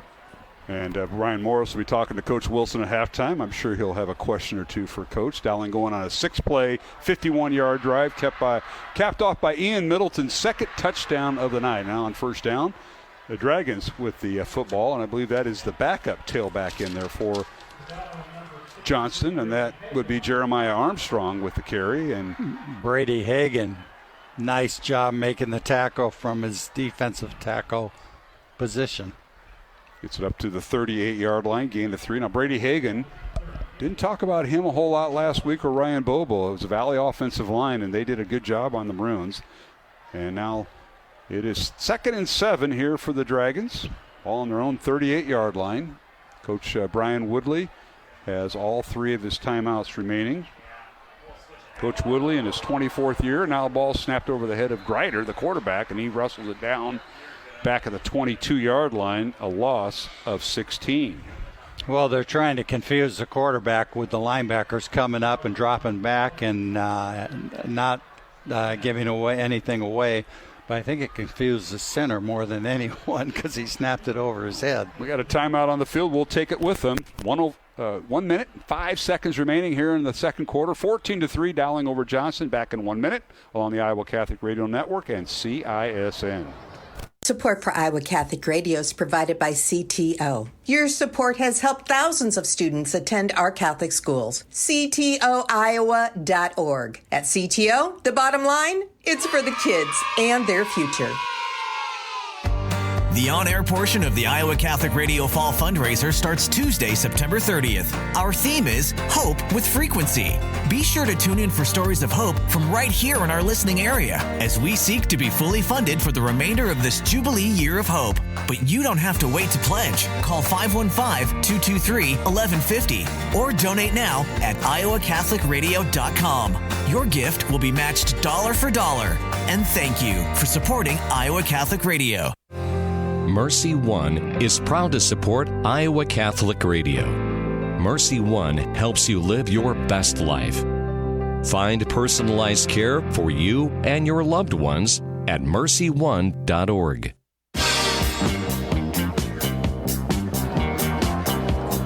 And we're back here at Valley Stadium. Johnston with the ball.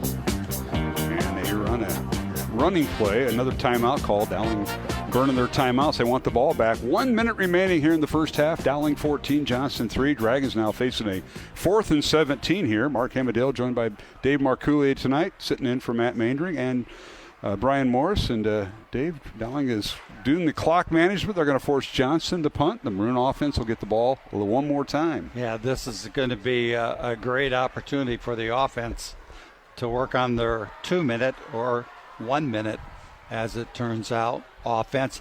You can expect plays to come one after another here, and watch one deep to Roberts.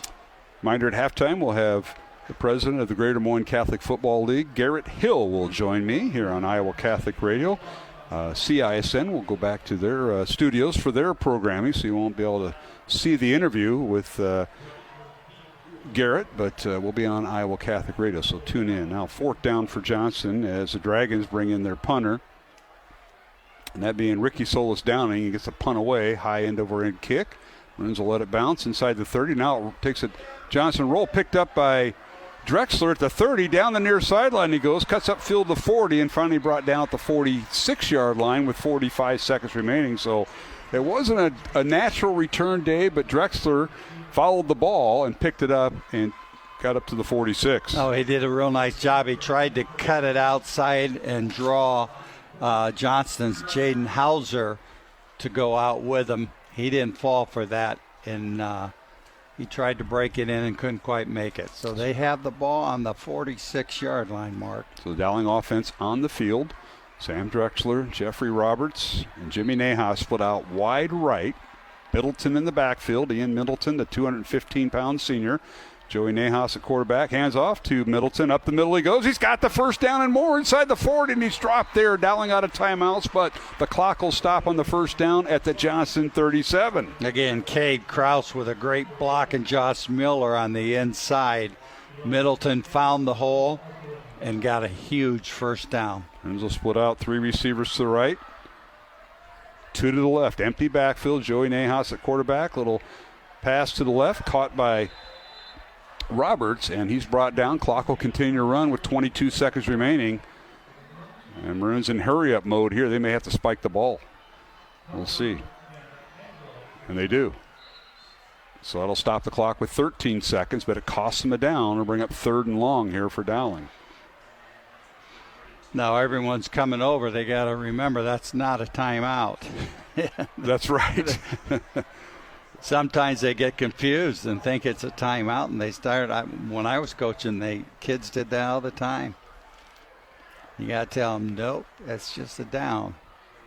Yeah, don't lose track of downs. Dowling will go with 2 receivers to the right. One of them, number 7, Quinn Smallbach. He's also the tight end. 2 receivers right, 2 to the left, and now the Maroons are going to be guilty of procedure. They're not lined up on the snap count. Brian Morris will bring you in on the Jenny Farrell sideline report, and the Maroons are now out of timeout, so they need to make something count, at least get in field goal range, Brian. Yeah, I think they, the wind has died down, guys, so it's really not blowing as much as it was earlier. So I think if you can try to do a sideline, get another 10 yards, give your kicker a shot at it. Let's see, they'll send Smallbach and Drexler wide right, 2 receivers to the left. Here's the snap, low snap. Nahas picks it up, now in the pocket, steps up in the pocket, wants to run. Running out of time, 8 seconds, and he's tripped up out of bounds at the Johnston 35-yard line, which was the line of scrimmage. He really made every effort to get out of bounds, and he barely made it to stop the clock with 6 seconds left. Yeah, that had to be close. Brian, you're right there. Yeah, he got barely out, guys, but good tackle by the Johnston linebacker. Give him a gain of 1 down to the 34-yard line. 6 seconds remaining. Dowling out of timeouts, and I think the Hail Mary plays in effect. Yeah, this is the jump ball in the end zone, right? There's Drexler and Drexler, Roberts, Nahas up on the top. And at the bottom is Smallback. Back to throw is Nahas. Being rushed. Now wants to throw. Can't. Now he's just going to run the ball. This will be the final play of the half unless there's a penalty, and he's brought down inside the 15. And that'll end the half. Unless Dave finds a penalty marker out there. No penalty. You're pretty good with that.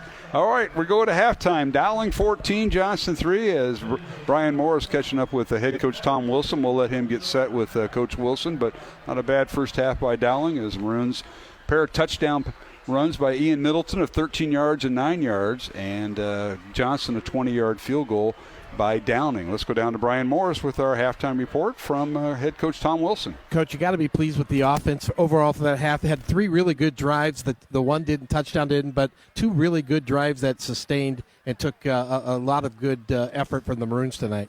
Yeah, we've done some good things in that regard, and I think our defense has done some good things. Right now the play of the game may be Kraus stopping the interception return because then we got to stop ourselves. Sam Drexler, I think I have him for 8 catches in the first half. That had to be something you saw in film. Yeah, and hopefully he has more. All right, congrats, Coach.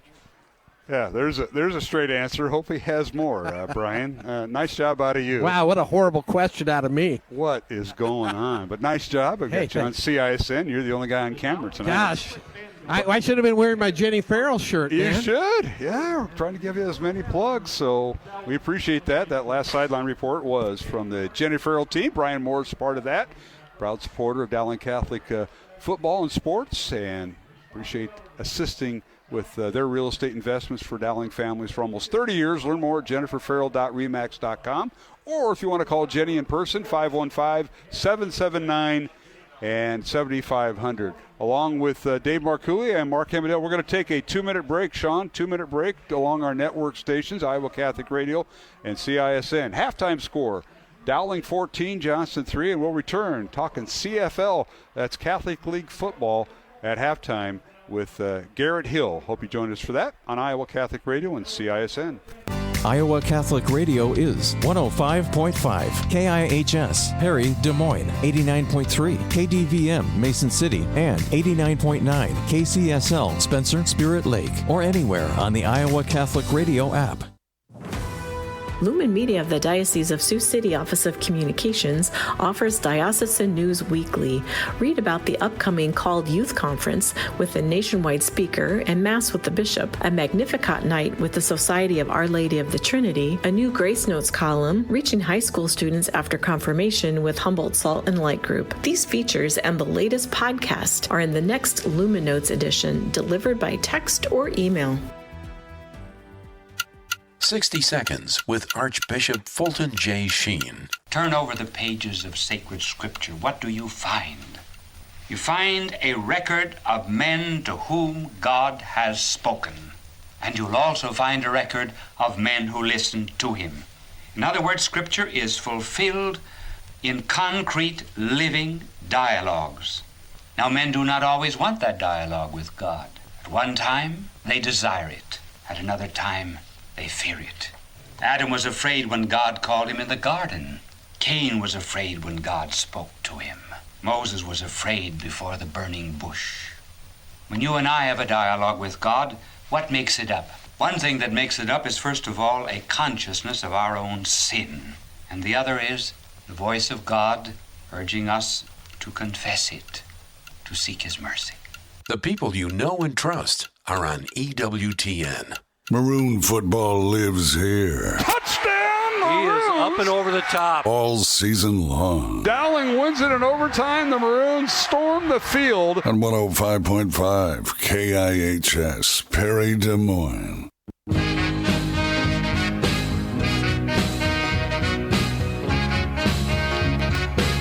And welcome back to halftime here at Valley Stadium in West Des Moines, week 2 of the Iowa high school football season.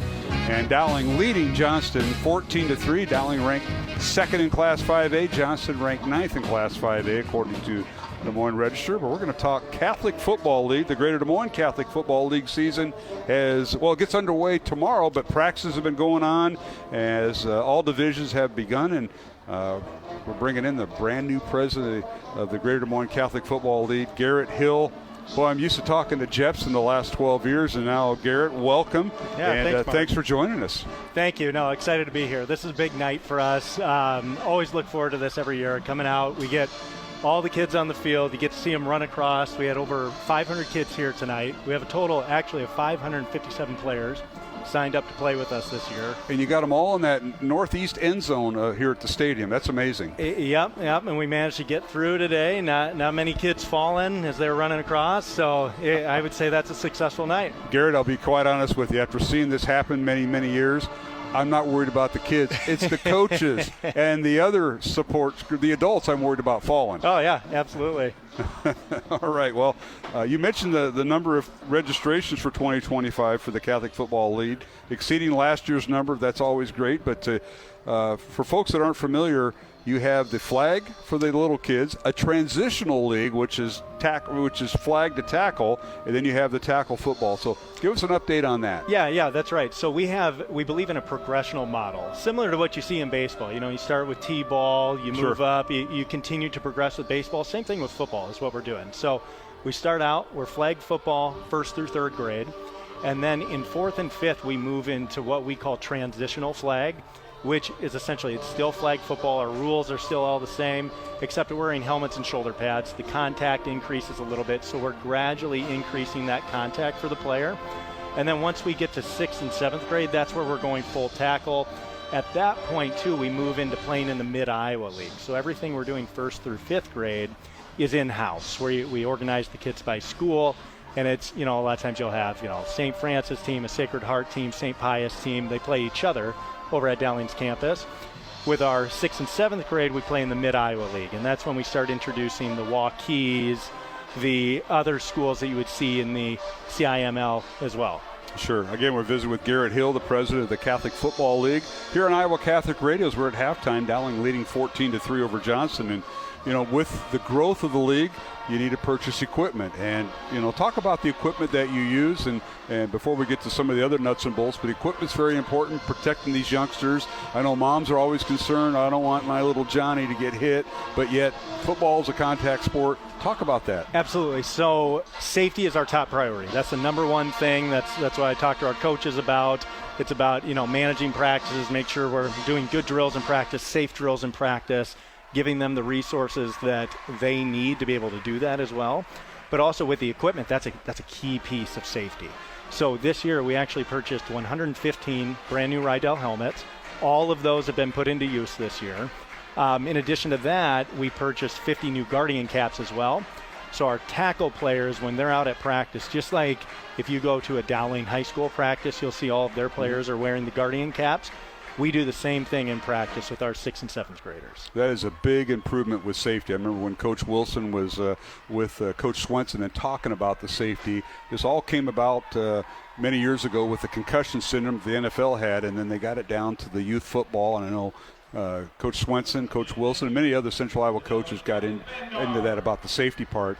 And right now, all your coaches, more teams, more coaches, you have to teach the coaches the fundamentals. I know when I came through, might not be the same coaching style that you and I grew up with youth football. It's a whole different thing right now, and the coaches have to learn that and talk more about that. Yeah, spot on. And Coach Wilson and both Coach Joensen, I've talked to both of them about the USA Heads Up program, and that's what we have all of our tackle coaches go through. It's USA Football Heads Up.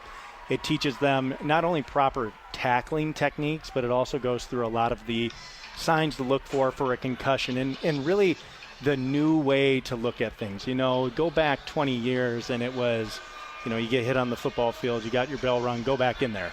Now there's a lot of reframing of that now, where it's make sure the kid is okay, make sure safety is your top priority over winning the football game. And that's really what we push with our coaches. They have to go through, like I said, that training. They get certified, and it's an extensive training. It's not a little click through the course. I did it this year coaching my son in 6th grade. It took me 3 hours to get through it. So it's a big commitment by these coaches that are coming out to coach tackle football. It is, and God love them, but I know a few of your coaches, and I'm surprised they got through the training on the first try. Now, how many tries do they get? Because I know a few of these guys. It might take several. They do need to test out, so I'm confident in saying they passed if they have the certification. Okay. We're visiting with Garrett Hill, the president of the Greater Des Moines Catholic Football League here on Iowa Catholic Radio here at halftime. Mark Amadale along with Brian Morris and Dave Marcoullier, and let's talk about the experience, the Catholic Football League experience. You really want these players to have a great experience, and I know you and Andy Jepson, who is the former president, talked about this, and what is going on this year with that? Yeah. So one of the things I always talk about, we get a lot of kids from outside of our Catholic school system that want to come in and play with our league. It's because we give them a great experience. And I want to make sure that we are leaving a lasting impression on those kids when they come. What is the difference between the Dowling Catholic and our CFL program versus any other program out there? And it's the Catholic piece of it. And that's where we've really made a point this year. We are installing the Our Father before our Sunday games. So we'll have a Dowling student there, or I myself will be there to read the Our Father before the game starts. Also, a Dowling student, Dawson Hinker, has volunteered to come and sing the national anthem before the majority of our games on Sundays too, and she is a fantastic singer.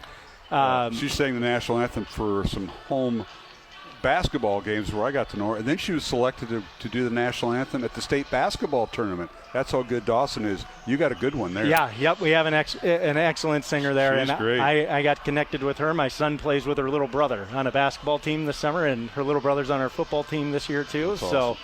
No, great connection to make, but awesome that she's going to be out there helping us. Also really making a point to encourage our coaches in the younger leagues, that 1st through 5th grade. At the end of the games, I want them to get together, say a Hail Mary together, say the Mary Queen of Victory, really bring that Dowling Catholic experience to the kids to leave a lasting impression that's bigger than just football. Absolutely. And, of course, the playoff format, I know you reinstated Week 6 being the playoffs. Of course, the opening weekend is tomorrow, so that'll all start about, in the morning at the Dowling complex at the football field where the JV and the freshman teams play. everything gets underway. Tomorrow's a grand opening day, correct? 8 a.m. tomorrow morning. Yep, we'll have all the kids out there. We'll be both in the stadium and then out on the West practice fields, but we'll have all of our flag kids and transitional kids playing tomorrow. And then at 1 o'clock on Sunday, that's when we'll kick off our tackle season as well. We'll have kids playing in the stadium that day. Again, you reinstated Week 6 as your playoff week for transitional flag. And that was based on feedback from your coaches. And also, you eliminated the 2-point conversion rule. I always thought you had that, but what's some of the background behind that? Yeah. So with the playoffs, I had received a request this past summer from a coach saying, he thinks that we do a great job with the competitiveness of our league, but thought that, with football being such a short season, it'd be great if we could increase the competitiveness a little bit at the end of the season. We used to do playoffs. And we stopped doing it, and we only did the playoffs in 4th and 5th grade. Okay. We stopped doing it during COVID because we had to have our schedule all mapped out for the whole season. Sure. After COVID went away, we never brought it back, and then somebody had reached out and said, hey, can we start doing this? And I'm like, yeah. All it takes is somebody collecting the scores. We have somebody that's willing to do that, and then we'll seed them out at the end of the season. So it just adds a little another element. The kids are used to playing in basketball tournaments. They're used to playing in baseball tournaments.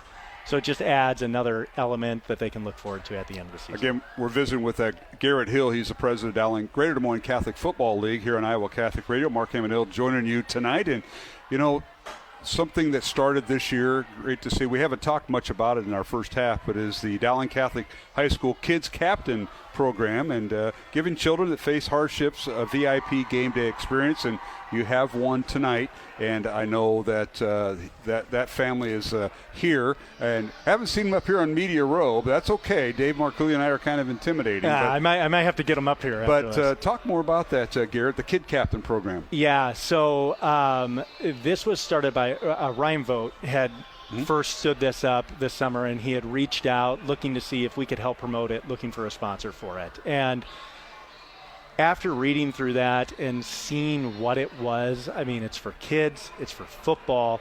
We're always looking for ways that we can give back to Dowling too. It just seemed like the perfect partnership for us to partner with Dowling on this.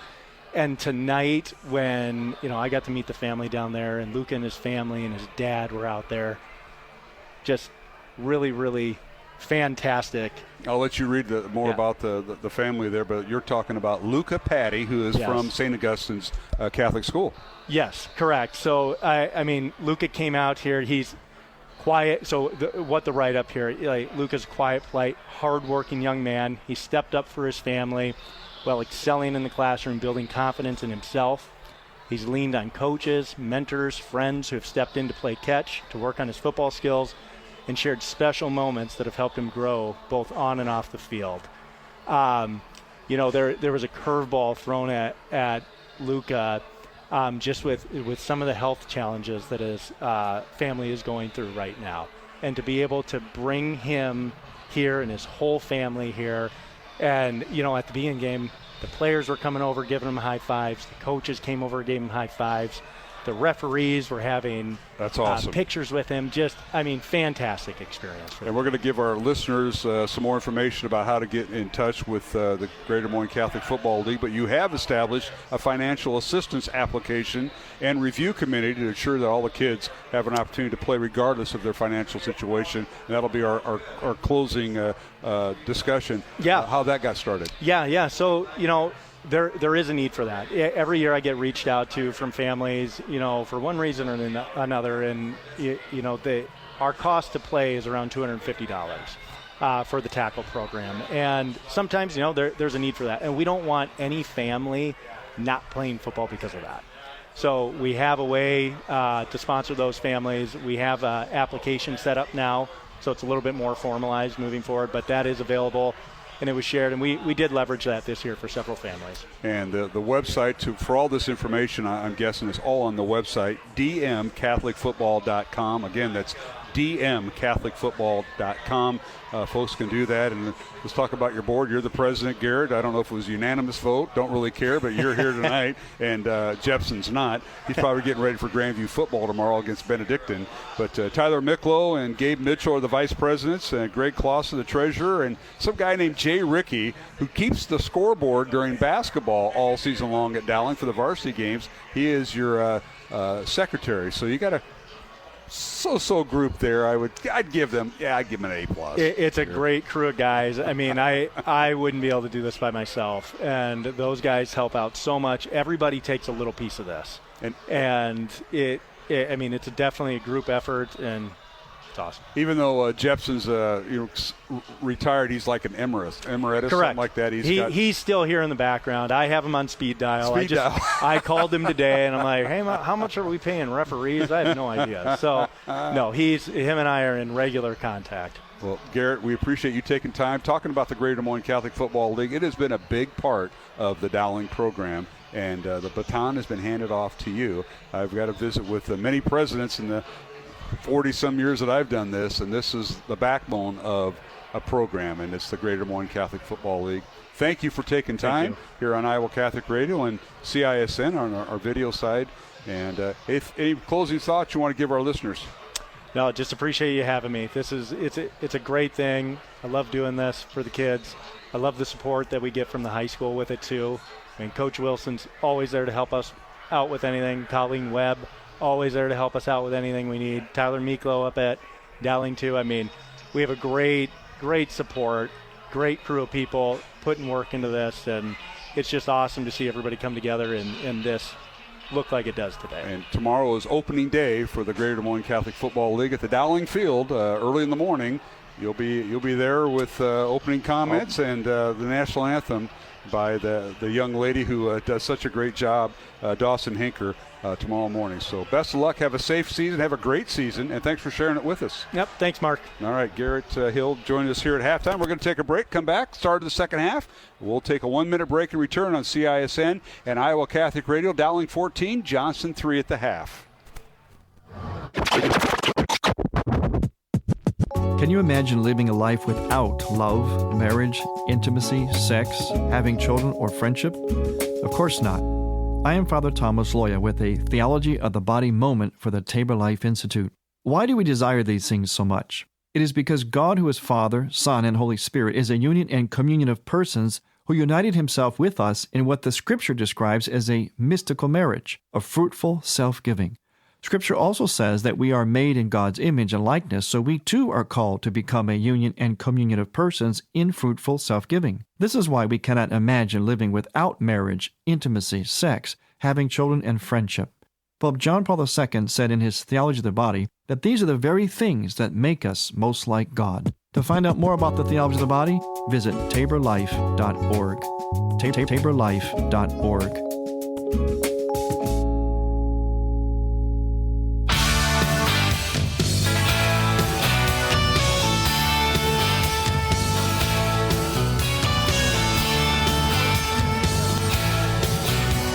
Roman Wilkham, our studio producer, back at Iowa Catholic Radio, playing the great tunes. I love it. Alongside Brian Morris, who's down on the field. Dave Marcouli is my broadcast partner. Matt Mandering on assignment this week, going to a wedding during football season. On assignment. He's out east, I'll just say, at a wedding. And Brian Morris, as we bring you in to start the second half, who schedules weddings? Oh, wait a second. My anniversary is coming up on the 16th, so I guess I scheduled my wedding almost 20 years ago. So that can happen. Mine's on the 28th of September, if I remember right. How did you get out of that? Brian Morris, you there? Ooh, we may have lost Brian. Guess who I just got a text from? Mary Peck. Yeah, I saw her last week, matter of fact. As we're kicking off, Johnston will kick off, high end over end kick, and it'll be returned by Dowling, and that is Jeffrey Roberts from the goal line, across the 15, 20, and spins out of a tackle, 25, still on his feet, 30, down the near sideline, 40, at midfield, down the near sideline, still on his feet, and finally run out of bounds inside the 25 of Johnston. What a return by Jeffrey Roberts, and we're going to give him a 74-yard return from the goal line.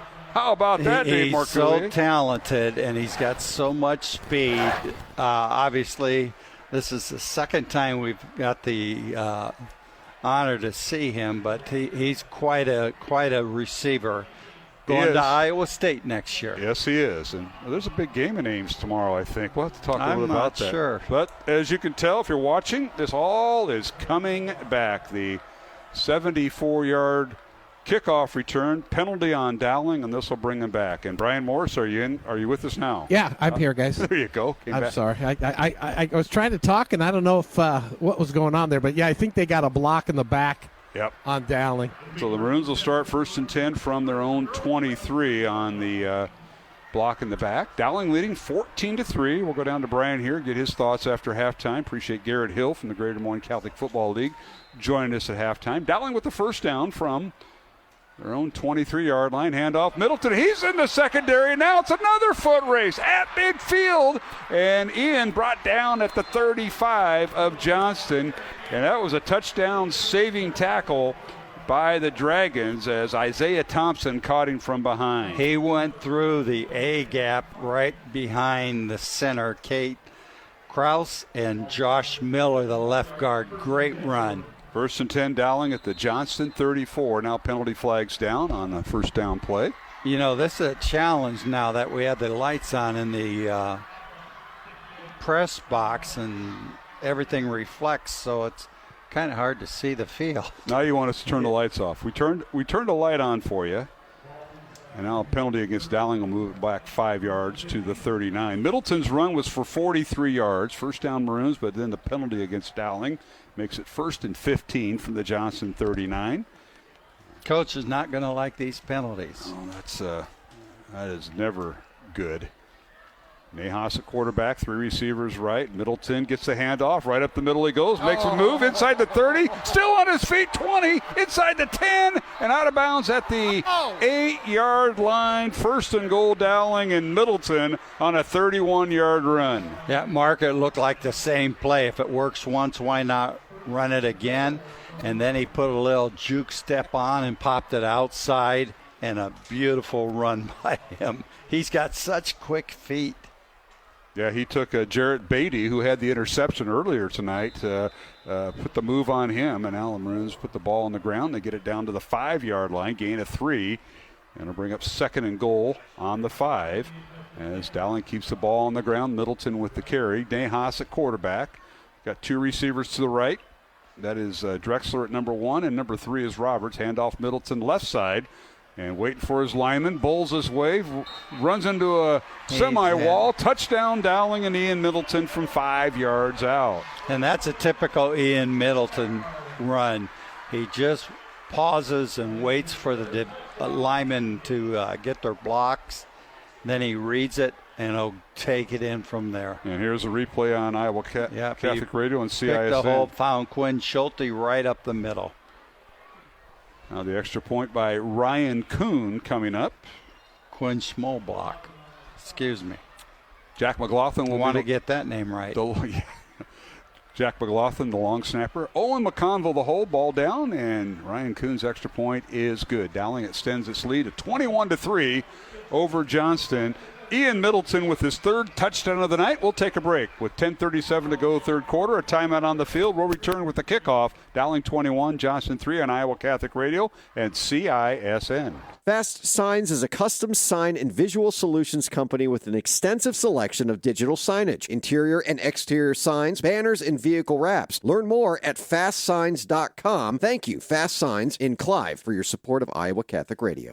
Support for Iowa Catholic Radio is provided by Skeffington's Formal Wear, in business since 1951, with locations in Des Moines, West Des Moines, Coralville, and Ankeny. Skeffington's Formal Wear, fitting you for life celebrations. Online at skeffingtons.com. Support for Iowa Catholic Radio is provided by Ashworth Vision Clinic. Complete eye exams, contact lenses, glasses, glaucoma testing, and urgent eye issues. 515-440-4610. AshworthVision.com. This is Maroon Nation. High enough, long enough, and it is good! Want Dowling Catholic football on demand? Download the Iowa Catholic Radio mobile app and listen to the Maroons anytime, anywhere.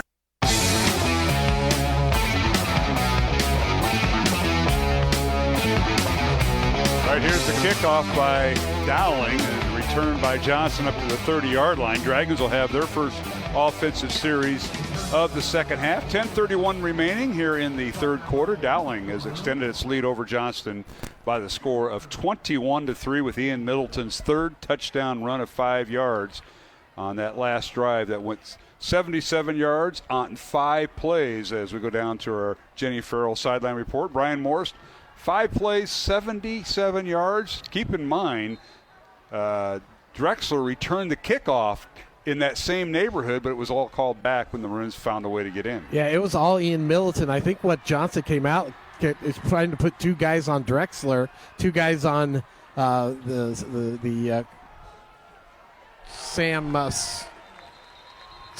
Drexler, and then they just opened up one of the linebacker spots.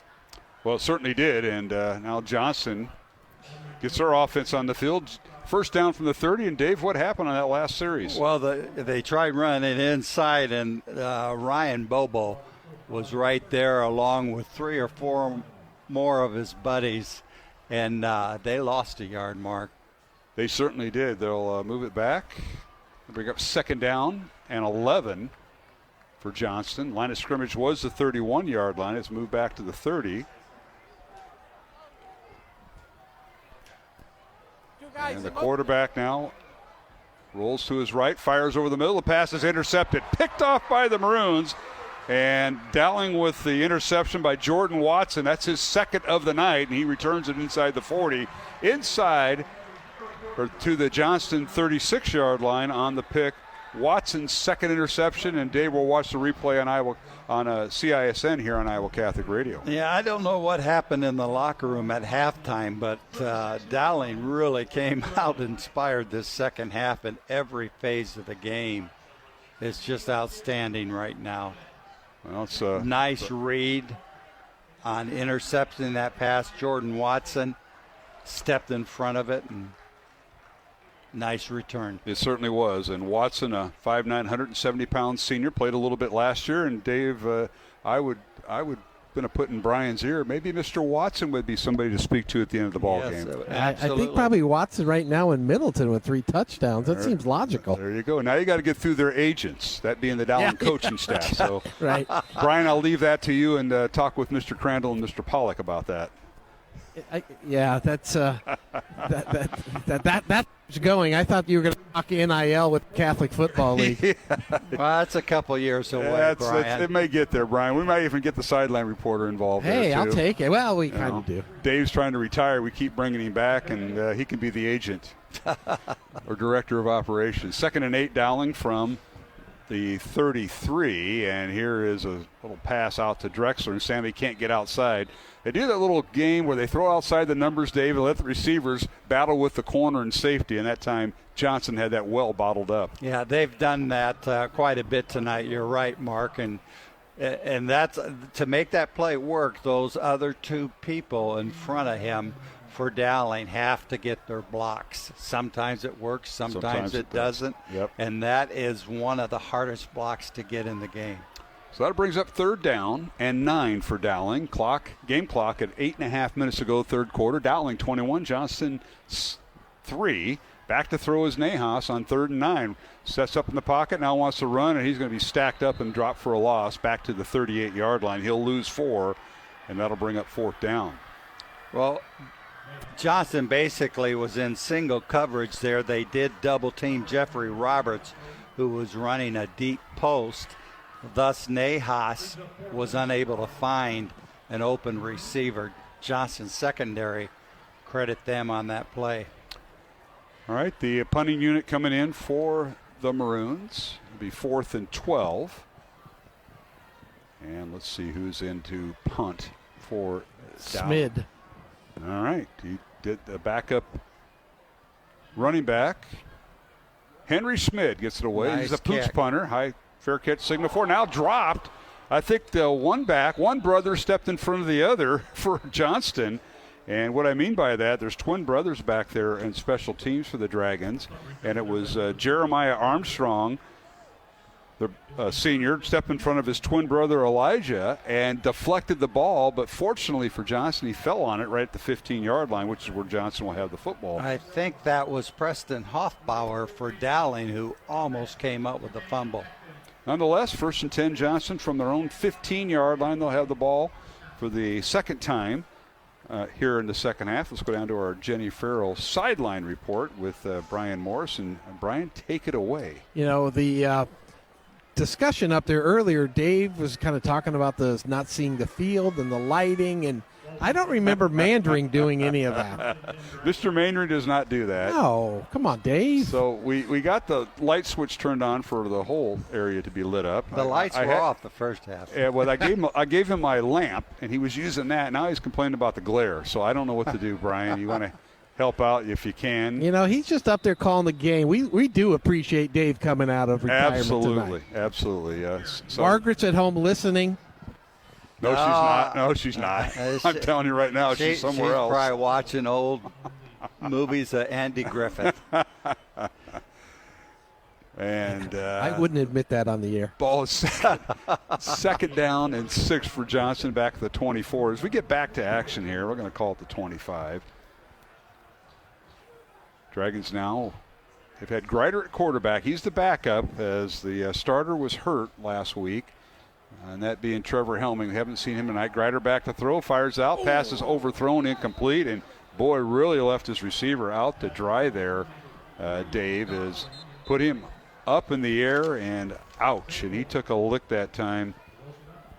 That's Evan Gosling, the outstanding tight end. Leo Pagano put a lot of pressure. Leo put a lot of pressure on the quarterback and really forced him to throw that ball. It'll bring up 3rd and 6 for Johnston at their own 24, but Gosling is down, and that is not a good sign. We're going to take a 1-minute break. 6:43 to go here in the third quarter. Dowling 21, Johnston 3, here on Catholic Football League night on Iowa Catholic Radio and CISN. Well, as a teenager, I didn't really see how relevant religion was in my life. In my early 20s, I began to look at other faiths. Well, I understand as a Catholic that the things that I was given at a very early age, those things never ended. They're still with me. That's what drew me back. Because the Catholic Church is worldwide, there are so many different types of people that come to the church, and it's a place where I feel accepted for who I am. I'm where God wants me to be. And I feel like my life can be used for what He wants now. And when I came back, I said, Lord, you were waiting for me the whole time with your arms open wide. And I have come home. If you've been away from the Catholic Church for whatever reason, we invite you to take another look. Visit CatholicsComeHome.org today.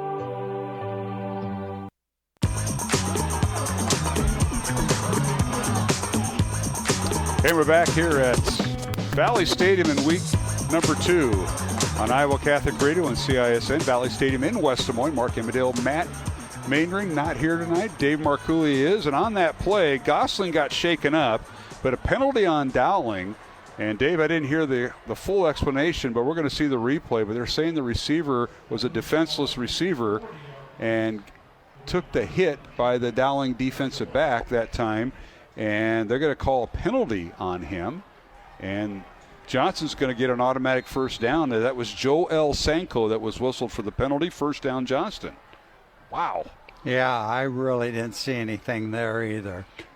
So luckily, fortunately, Gosling gets back up. And now on first down,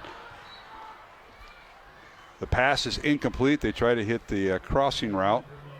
And that has not been there tonight as it was last week. Clevenger was intended receiver.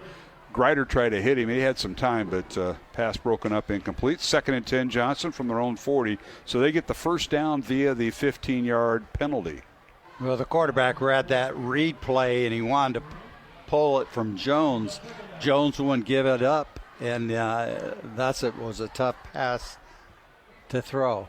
All right, they send the running back in motion. Back to throw is Grider, and the pass is nearly intercepted by the Maroons as Jeremiah Robertson nearly came up to it with the ball. Robertson, the transfer from Ankeny Centennial, and he nearly came up with one. Watson's already has 2 interceptions for the Maroons tonight. Yeah, he did a nice job. The ball was a little bit overthrown, and Dowling almost came up with their 3rd interception, Mark? It would have been, yes. Yep. Jordan Watson has 2 already, and that would have been the 3rd. So obviously it's 3rd and 10 Johnston. Dragons will send out 2 receivers right. Back to throw is Grider. Now wants to run. He's hit in the backfield, and now he's hit and dropped back at the 36-yard line. He'll lose 4 and will bring up 4th down. The Maroon defense has just had their ears pinned back, and they were all over that. That was Carlos Blunt who came in and made the tackle. And now that I mentioned that, we haven't called his name a whole lot tonight. We haven't, but I'll tell you what, in practice, you can't block him. No, he's the hardest guy to block. And he's doing a lot of jamming up the middle when the defensive line there's a bunch in there, and I'm sure Blount is one of the key men in there. Ricky Solis Downing will punt it away for Johnson, and it's a high short kick angling out of bounds, and oh boy, Downing's going to get good field position. Up around the 30-yard line is where the referee is going to mark it. Now he's going forward more. Oh, he sure is. I'm looking at the back judge.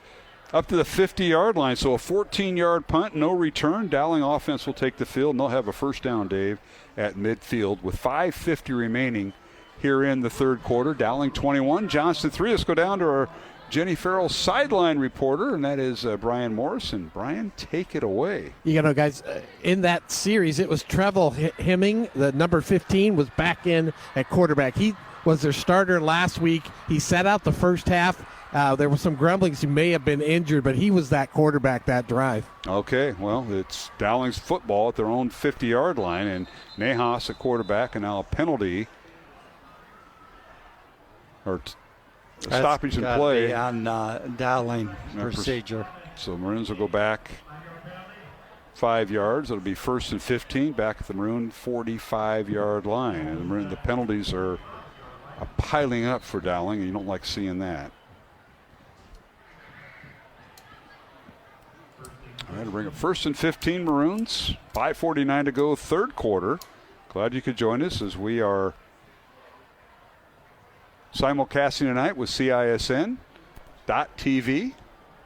up on their YouTube channel, and also on Iowa Catholic Radio. And now here is a running play and going over the right side, and I'll tell you what, dropped his Ian Middleton, but he got a few of those penalty yards back, but not enough, and it'll bring up 2nd and long. Yeah, and he got hit down low, and his knees kind of bent back, and I was wondering if that was going to cause any type of injury, but he jumped right back up and ready to go again. And that's, he gets most of the penalty yards back, so it's 2nd and 10 Dowling from midfield. Maroons going right to left towards the north end zone. Here's the snap. Back to throw Nahas over the middle. He fires the receiver. It's caught, and it's a foot race to the end zone. You're not going to catch Jeffrey Roberts. Touchdown Dowling from 50 yards. And Dave, you talked about in the pregame, the speed that the Maroons receivers had. It wasn't Drexler. It wasn't Jimmy Nahas. It was Jeffrey Roberts' touchdown. And that is so much fun to watch because he ran a inside slant deep post. And Joey Nahas faked to Middleton and threw a perfect strike, and then no one was going to catch Roberts. Right through the Iowa Wealth Management, a fee-only investment advisory red zone touchdown, iowawealth.com. Here's the extra point by Kuhn. It's up, and it is good. So Dowling extends its lead to 28-3. And Jeffrey Roberts, an 80-yard touchdown reception last week against Valley. He's got a 50-yarder tonight against Johnston. Back in 1 minute, Dowling 28, Johnston 3 on Iowa Catholic Radio and CISN. Support for Iowa Catholic Radio is provided by Ashworth Vision Clinic. Complete eye exams, contact lenses, glasses, glaucoma testing, and urgent eye issues. 515-440-4610. AshworthVision.com. Support for Iowa Catholic Radio is provided by CTO. Your support has helped thousands of students attend our Catholic schools. CTOIowa.org. At CTO, the bottom line, it's for the kids and their future. Support for Iowa Catholic Radio is provided by Bozen the Florist. Valentine's Day, Mother's Day, weddings, whatever the message, say more with Bozen. Bozen.com. 515-244-ROSE. Bozen makes the moment mean more. The radio home for your Dowling Catholic Maroons. 105.5 KIHS, Perry, Des Moines. IowaCatholicRadio.com and the Iowa Catholic Radio mobile app. Encounter Jesus. And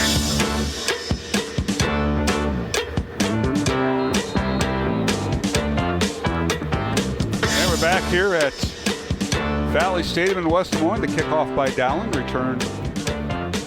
And we first down Johnston at their own 15-yard line as the Maroons go 3 plays, 50 yards, capped off by a 50-yard touchdown reception from quarterback Joey Nahas to Jeffrey Roberts. The extra point was good, and the Maroons lead it 28-3 with 5:01 to go in the third quarter. And let's go down to our Jenny Farrell team sideline report with Brian Morris. Guys, the one thing being down here on the field that I really appreciate is Jeffrey Roberts is really fast after he catches the ball. I mean, he can kick it into another gear. And we haven't seen that here at Dowling in quite some time, and he was not going to be caught on that play. All right, Johnston on first down as the ball was pushed back to the 15-yard line after the penalty, and a nice completion that time. Finally tonight, first time I think these two guys hooked up. Clevenger with the reception, and he gets it across the 30 up to the 32-yard line. Yeah, he cut that right in front of Jeremiah Robertson for the completion. And Trevor Helming back in, and the ball nearly intercepted. Joel Sanko almost had a pick as Helming, as Brian mentioned, came back in. He was questionable all week and didn't practice much, but he didn't get the start tonight. But Helming, his pass falls harmlessly incomplete, but Joel almost had a pick. Yeah, he throws a nice ball, and he throws it fast. So to bring up 2nd and 10, Johnston from their own 32-yard line. Dowling leading 28-3. Last 4.5 minutes of the third quarter. Helming back to throw, looking right, throws right, and he pass is caught out of bounds, incomplete. They'll rule it. So we'll bring up 3rd and long as the intended receiver for Johnston was Tino Day, and he just led him a little too far. Jeremiah Robertson on the coverage on that play. Did a nice job staying with him. All right, it's 3rd and 10. Johnston on their own 32-yard line. Dowling defense has played lights out tonight. And they could have gave up a touchdown on that opening drive, but got a little stingy inside the red zone. I'm back to throw is Helming. Pumps once, now throws it up. Got one-on-one coverage. Penalty flag out and incomplete at the 30-yard line of Johnston. Let's see what this is all about. Yeah, it was kind of a jump ball. It was one-on-one coverage for Dowling, and I think they're calling that on Jordan Watson pass interference, would be my guess. Just with Watson's body language, it might be, and we'll get the call from our white hat here. See if we can pick that up. No, they're going to call him for holding. Holding on Dowling during the pass. So the penalty goes against the Maroons, and move the ball to the 42-yard line, 10-yard penalty, and I'll bring up first down for Johnston. 1st and 10, Johnston from their own 42-yard line. Appreciate Dave Marcoulier sitting in tonight as we simulcast. Joined us late, man Maindring, out of town for a wedding, and then John Chido, death in his family, his father Ned passing away, and our thoughts and prayers are with the Chidos tonight. And Ned was a coach here at Dowling with Jim Williams back when they got Jim from over from Audubon, Iowa back in the 60s. And Ned was part of that coaching staff. And a very sad day yesterday when we got the news. And the Dragons now stood up. And they'll lose a yard back to the 41-yard line, so it'll bring up 2nd and 11. Again, that's the interior of the Dowling defensive line. Those 4 guys are playing a heck of a game. Yes, they are. Back to throw is Helming, fires it out, and it's caught by Jones, Emory Jones, and he's finally wrestled down shy of midfield and shy of the first down. They're going to spot him at the 47, gain of 6. You know, that Ryan Bobo has an engine that just doesn't shut off. He ran all the way from the backside over to make that tackle.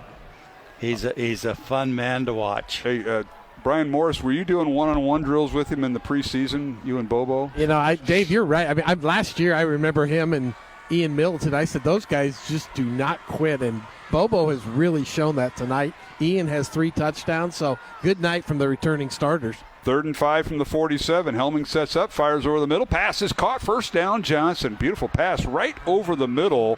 And that's Jaden Hauser, one of the many wide receivers that Coach Brian Woodley has, picking up the first down at the Dowling 41.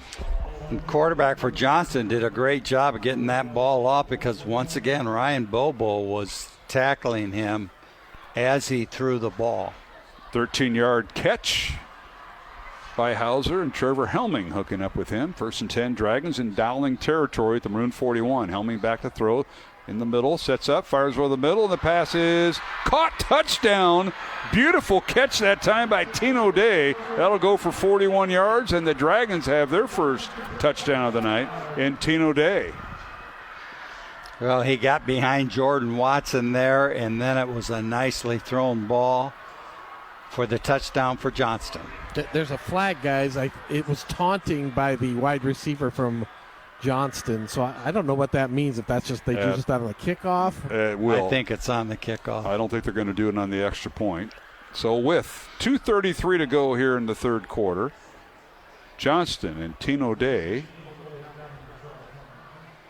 hook up for a touchdown from quarterback Trevin Helming. Trevin did not start tonight. Was injured in last week's game, and now the officials are going to make sure everybody knows when the penalty will be assessed. Maybe there's a choice here. Come on, Dave. Remember the old? You remember some of the rules? I don't know why there'd be a choice in a situation like this.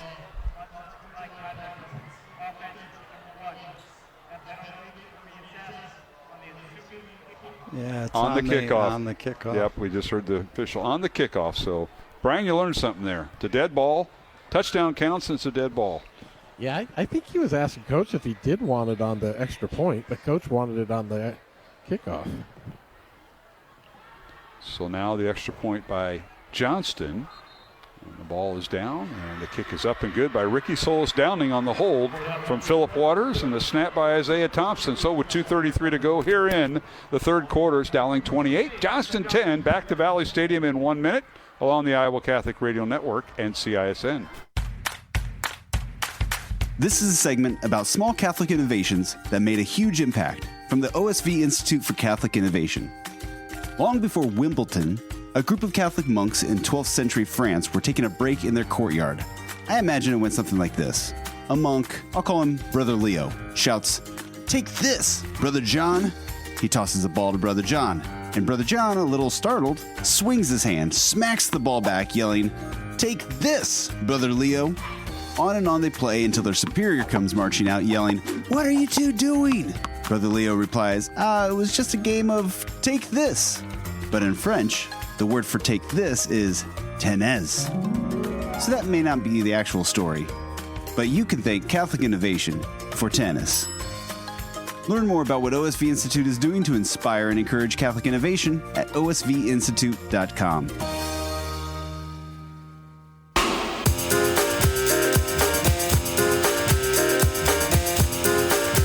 All right, we're back here on Iowa Catholic Radio and CISN. Mark Amadale alongside Dave Marcoulier, Brian Morris on the sideline. And we thank you for tuning in to tonight's game, week 2 of the Iowa High School football season on this Friday, September 10th, 2025. And we started out with the game time temperature of 63 degrees. West-northwest wind at 10 to 15 miles per hour. Humidity at 44%. Temperature tonight going in the lower 40s. Now on the kickoff, there's Jeffrey Roberts. He gets across the 40, and Dowling, the offense, will start 1st and 10 right around the 43-yard line, unless my partner sees a penalty flag. And I do not, but you said September 10th. It's September 5th. September 5th, I know sorry. that. September 5th. It's my brother Mark's birthday. Oh, well, happy birthday, Mark. Yeah, let's go down to... He's catching up to me. Let's go down to another guy who just celebrated a birthday, Brian Morris on the Jenny Farrell sideline report. Brian? Wow, my brother Mark's birthday's today too, Dave. That's weird. Yeah. But it is cold down here, guys. September 5th. September 5th. It's just chilly down here. It's going to be in the 80s by Thursday. Next week I'll be in shorts. I figured as much.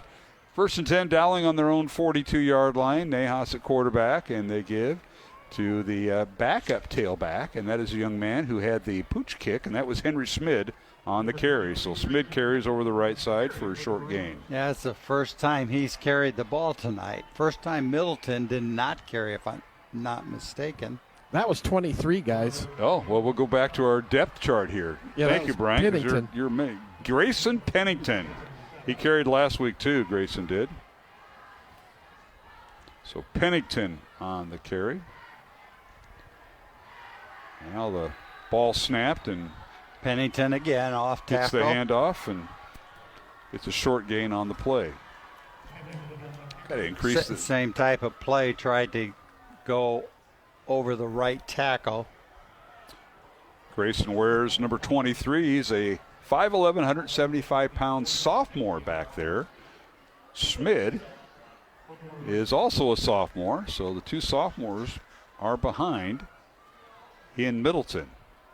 It's 3rd and 6 Dowling from their own 46. He'll lose a yard in that last play. 2 receivers left, 1 to the right. Back to throw is Nahas. Pocket collapse, and Nahas goes down back at the 40-yard line. He'll lose a yard, and the Maroons will be forced to punt with 65 seconds on the game clock here in the third quarter, and it continues to run. I don't know if that was a design quarterback type draw or a heck of a rush by the defensive line of Johnston. But either way, loss of about a yard brings up 4th down. A couple updated scores. Appreciate that. Waukee Northwest leading Valley 27-17. And that's also another game, Southeast Polk. Liberty, Iowa City Liberty leading Southeast Polk. Here's a punt by Dowling. Muffed by Johnston, and I think Dowling's got it, and they do. Loose ball, and the Maroons come away with it. We'll look back on the replay, but Dowling on special teams covering number 17. And that is Gabe Lawson, the junior, backup safety on the recovery, and Dowling will have a first down inside the 20. Wow. Bounced off the Johnston man and a couple others. Well, Lawson comes up with it, and Brian Morris, that's the second time that something like that has happened. Johnston fell on the ball last time when the punt returners, the brothers, nearly had it taken away from him, and that being the Armstrong brothers. This time, they did muff it and fumble it. Yeah, they've struggled a little bit on the punt return tonight, guys, which is good for the Maroons. First down Dowling with 22 seconds remaining in the third quarter. 28-10 Maroons. And now we got a penalty flag going against Dowling. Another procedure call, and those are those unenforced errors. They call that sometimes an unforced error, mental error. Right. I tell you what, with the ball on the 20-yard line where it was, I could see Dowling going right to the end zone on that last play. Well, they'll have to go 5 more yards, and they hand it off to Middleton, and he gets back to the line, and he's corralled there. Nice job by the Johnston defensive line. That might be the final play of the third quarter as Middleton gains a yard to the 24-yard line. Maroons are going to let the clock run out. So we've come to the end of the third quarter here at Valley Stadium in West Des Moines. Our score, Dowling 28, Johnston 10, alongside Dave Marcoullier tonight. I'm Mark Hamadale. Brian Morris on the Dowling sideline. We'll return with the fourth quarter in 1 minute along the Iowa Catholic Radio Network and CISN. Support for Iowa Catholic Radio is provided by Skeffington's Formal Wear, in business since 1951, with locations in Des Moines, West Des Moines, Coralville, and Ankeny. Skeffington's Formal Wear, fitting you for life celebrations. Online at skeffingtons.com. Fast Signs is a custom sign and visual solutions company with an extensive selection of digital signage, interior and exterior signs, banners, and vehicle wraps. Learn more at fastsigns.com. Thank you, Fast Signs in Clive, for your support of Iowa Catholic Radio. Support for Iowa Catholic Radio comes from Mercy One. Live your best life with Mercy One. With Iowa's largest network of care locations, personalized care is right in your neighborhood. Schedule online at mercyone.org. Powered by you. This is listener-supported Iowa Catholic Radio, 105.5 KIHS, Perry, Des Moines, 89.3 KDVM, Mason City, and 89.9 KCSL, Spencer, Spirit Lake.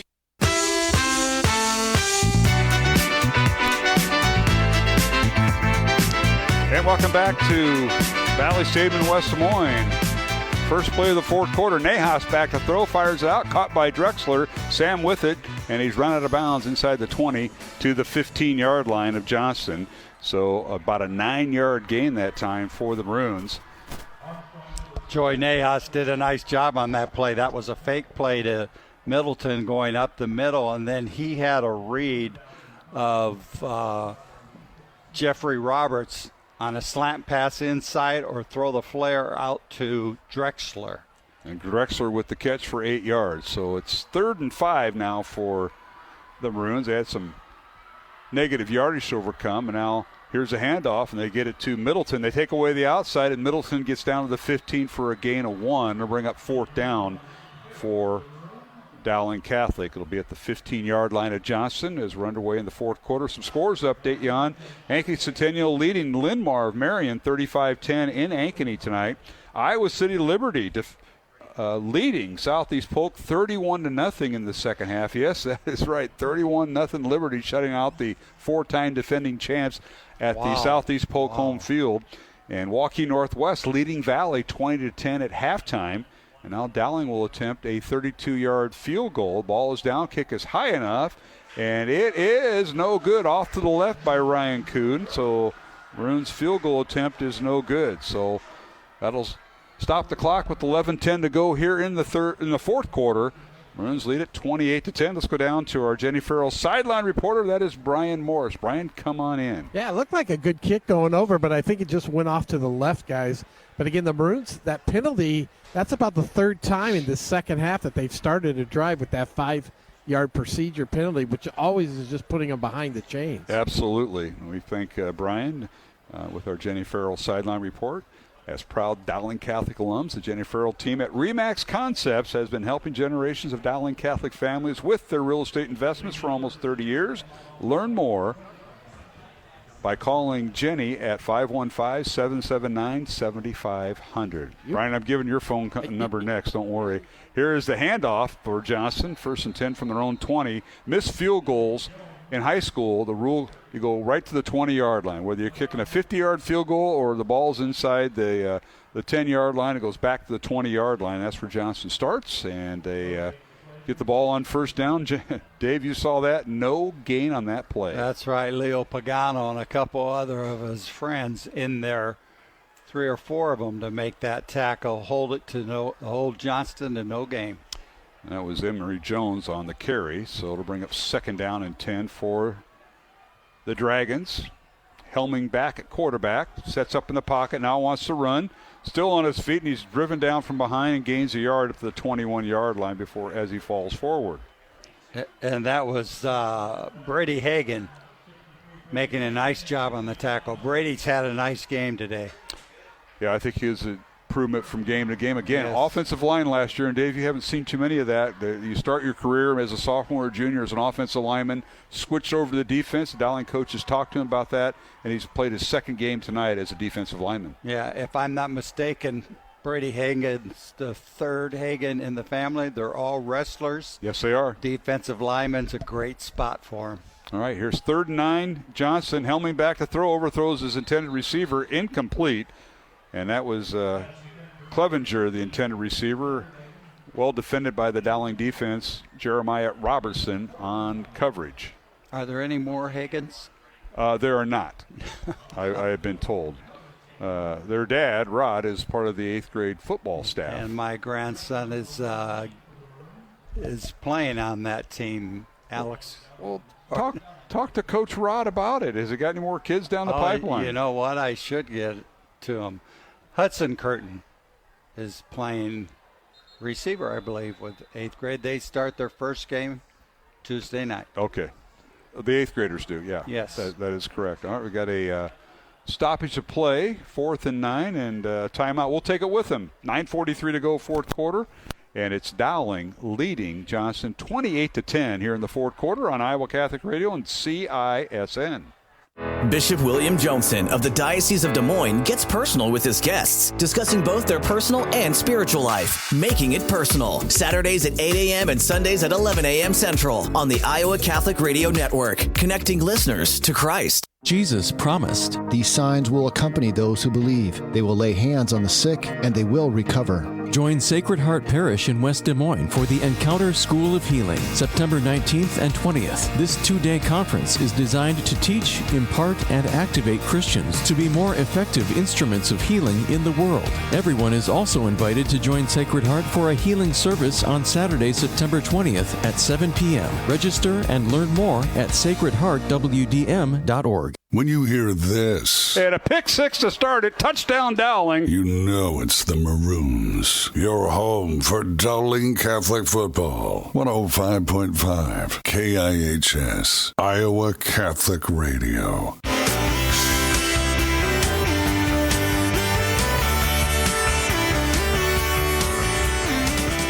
All right, Roman Wilkham, our studio producer on Iowa Catholic Radio, playing that great oldie tunes.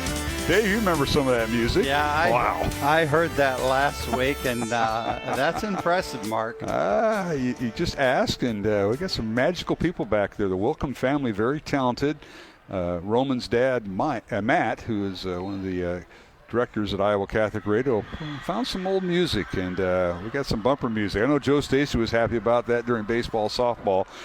Johnston punts it away. Dowling takes over at their own 46-yard line. Joey Nahas at quarterback hands it off to Ian Middleton. Spins out of a tackle at midfield. Penalty flag down. And Ian down shy of the first down at the 45 of Johnston. Let's see what this is all about. I'm afraid that's going to be holding on Dowling and bring that back. But, boy, Middleton made a heck of a run. Ran off tackle and then did a spin move to make it outside. So that'll negate the 9-yard run by Ian Middleton. That'll move the ball back. And Brian Morris, we bring him in on our Jenny Farrell team sideline report.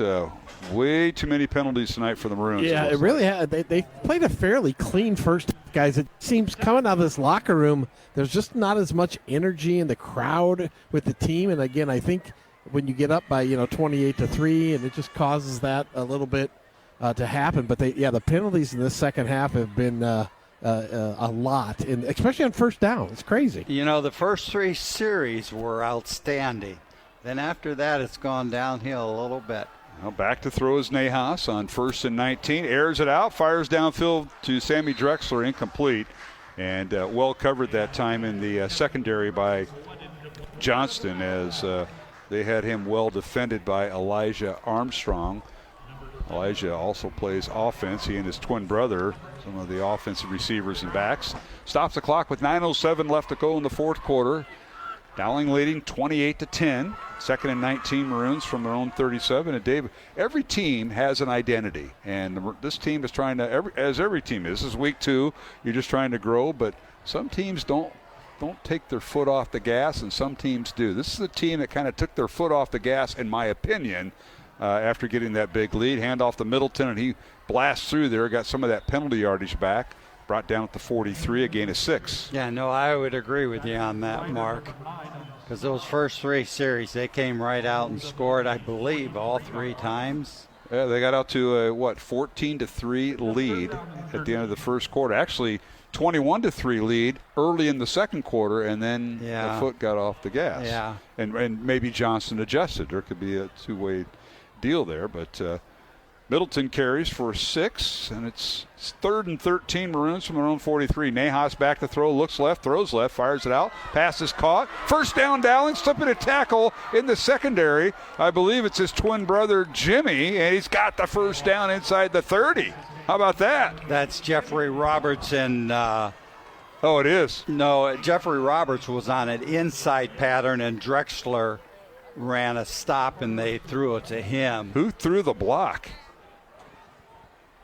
As we look at the replay, and yeah, that was Nahas on the reception. One of them got a block downfield. Here's a handoff. Middleton up the middle, inside the 20, all the way down near the 15-yard line after the line of scrimmage was a 26, so a nice run that time. 1st and 10, Dowling inside the 15, down to the 14, 12-yard run from Middleton.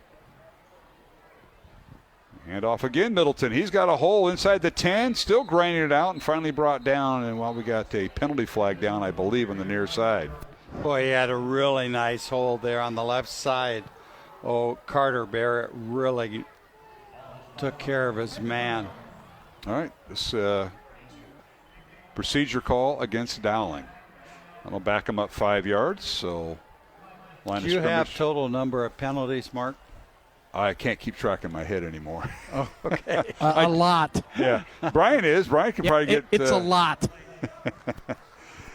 5-yard penalty moves the ball back to the Johnston 19. It was one of the linemen guys wasn't lining up on the line because the ref was telling the coach staff, your lineman's not lining up on the ball. That's why they had extra men in the backfield. I see. So Dowling with the ball, and they keep it on the ground and get it inside the 19. Gain of 1 to the 18. So it'll bring up 2nd down. Maroons can get a first down inside the 4.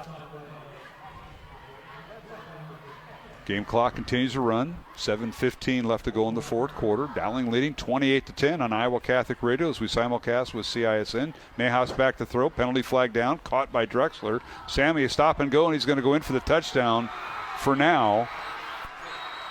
And that will be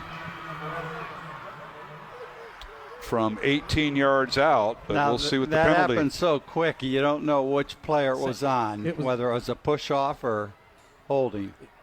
And Brian, I think it goes back to not enough men on the line of scrimmage. Same thing, guys. Yep. Same thing. Same thing. That'll negate the touchdown by Drexler. And Brian, was that on the receiver? Could you tell? No, it was on the lineman again, guys. It's the same lineman. I don't know if that lineman will be in there much longer. Hey, Brian, we haven't said the trap tonight because we haven't seen it, right? No, we have not seen the trap. You know, you'd Dave's be favorite surprised play. how many times teams run that trap. It's a Maybe form. once. I was told it was a form of the trap with this new blocking scheme. Oh, that's Oh, you baloney. just want your trap back, Dave, I know. Back to throws Nahas, 2nd and 19. Joey in the pocket. Now he's going to run inside the 15-10, takes a shot from behind, and falls forward to the 7-yard line. Joey put his shoulder down and gave that secondary man a shot. Nice run, but Mark, another penalty on Dowling. Oh, that negates a 16-yard run by Nahas. And I hope it's not. I believe it was a holding. Yeah, it was holding on the on the lineman. 6:52 to go here in the 4th quarter, and now they're assessing the penalty against Dowling, and it is a hold from the spot. It's a spot foul. Not the lineman that's lining up back. No, it was a different one that time. I've got to leave to go to Ames tomorrow. Ref's like, we got to get this game going on. Good Lord. Yeah, it's a long 4th quarter. It has been. Back to throw Nahas from the Johnston 33. Joey with it. Now scrambles out of the pocket. Gets a block. Fires downfield. Overthrew everybody. Incomplete. Drexler was the intended receiver inside the 10, but he was double teamed. That'll stop the clock with 6:37 to go here in the 4th. Bringing up 2nd down. Brian, you're worried about getting up tomorrow morning. I'm worried about getting to bed tonight past my bedtime. Well, it's 9 o'clock Central Time, but, it's 10 o'clock on the East Coast, Dave, just so you know. 9:30, 10. It's pushing it. We appreciate you being here tonight as we got a personal foul. Roughing the passer against Johnston. So the Maroons will advance the ball 15 yards. Line of scrimmage was the 33. That should move it down inside the 15 or so, 17-yard line. So personal foul on the Dragons. It'll be a first down, Dowling. The Maroons will go back with 2 receivers right. I'll put the tight end Smallback in. They run it to Middleton, left side. Tries to spin out of a tackle, and they corralled him right at the line of scrimmage. Or check that. Behind the line of scrimmage, back to the 20-yard line, and Middleton will lose 3. Yeah, he tried to go left that time and follow his blocks, but the blocks didn't quite open up, so he tried to come back to the right side, and nothing was there either. So a loss of 3 yards. 2nd and 13. Little swing pass to Drexler to the right side. Caught by Sam and tried to get a block from Roberts, and Jeffrey, kind of the lead blocker out there outside the numbers. And he gets down to about the 12-yard line, gain of 5. Yeah, Jeffrey Roberts did a pretty nice job on his block, but the problem was there was a third Johnston guy coming from the inside. Quick flare pass to Drexler, overthrown, incomplete. That'll stop the clock with 5:44 to go, but unfortunately for Dowling, it brings up 4th down, and Ryan Kuhn in the kicking unit will come in for a field goal. What a drive. This started back at the 46-yard line about 5 minutes ago. So Maroons have got a time-consuming drive. See if they can get some points on the board. As Kuhn will come in. Ryan will try a 29-yard field goal from the right hash. Ball is down. Good kick. It's up, and he missed the first one. Makes the second one. Kuhn from 29 yards out. Hold by Owen McConville, and the long snapper is Jack McLaughlin. So it's Dowling now increasing its lead to 31-10 over Johnston with 5:39 to go here in the 4th quarter. Back in 1 minute along the Iowa Catholic Radio Network and CISN. This is Dale Ahlquist with a Chesterton Minute. Have you ever noticed how much attention atheists get? Do you know why that is? Because atheists aren't normal. It is normal to believe in God, but normal things don't get much attention. It is abnormal to say there is no God, and that makes the headlines. G.K. Chesterton says, atheism is abnormality. It is not merely the denial of a dogma, it is the reversal of a subconscious assumption in the soul, the sense that there is a meaning and a direction in the world, that there is a purpose to things, and a meaning to life. And Chesterton says, if there were no God, there would be no atheists. Want more than a minute? Visit us at chesterton.org.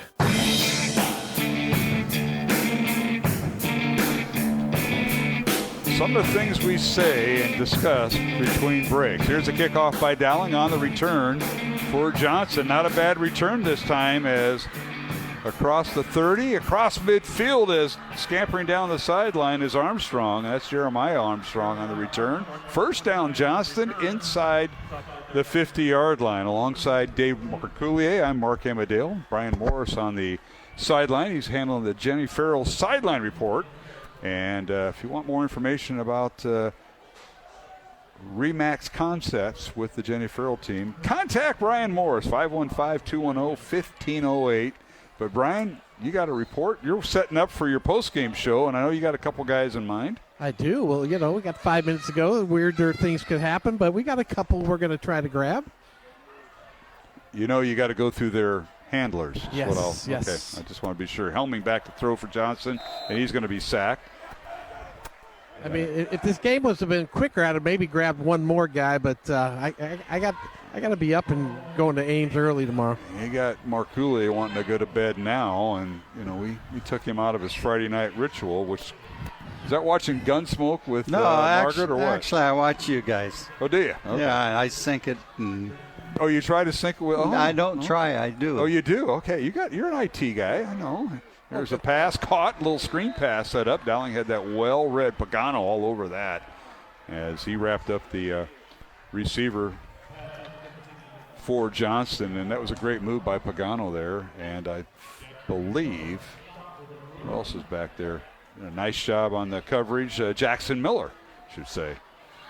I have about 50, 60 temperature gauge on whether I come to the game or. Is that what it is? Watch it. It's got to be decent conditions. Yeah, I'm not a cold weather guy. Well, except in Lambeau. And you go up there when it's nice. I know that. You go up there in I do. September and maybe October. I don't. Is it ever nice? He never goes up in November and December, Brian. Back to throw is Helming, looks near side, and a pass incomplete.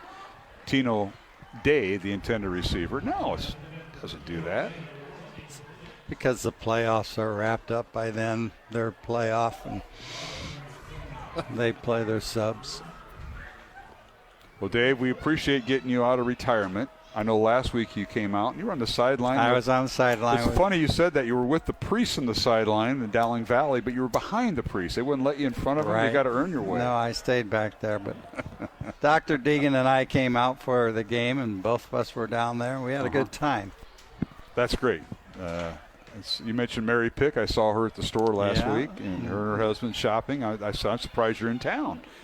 Former athletic secretary at Dowling. Here's a pass caught by Jaden Hauser, and he's wrestled out of bounds inside the 40 down to the Dowling 39. Nice play that time. Another name from the past that I heard from was Dan Malloy, longtime counselor at Dowling. He reached out to you tonight. Yes. Does he want to help you? Does he need help building the house? I don't know. Is he doing the Habitat for Humanity? He did do that for many years. I think he was out in Colorado. The only pictures I see of him are his doggone dog that he has. Oh, always in the water. Mountains in the background. Love it. Good for him. Well, shout out to Dan Malloy, former teacher at Dowling and coach. Hey, Brian, we're just going down memory lane here tonight. We bring Dave in. That's great. You know, I mean, the Maroons have kind of got this in hand right now. They've did what they were supposed to tonight. Had a nice bounce back game. Really is a good bounce back game for the Maroons. Yes, it is. Dowling, Johnston turns the ball over on downs. Dowling with a first down back at the 39-yard line. 3:44 remaining. Johnston has 3 timeouts remaining. Dowling 2. I don't think that'll be needed, as the Maroons are going to try to milk the clock between plays. And now we got to get the 2 deeps out of the way, Mr. Marcouli, and go to.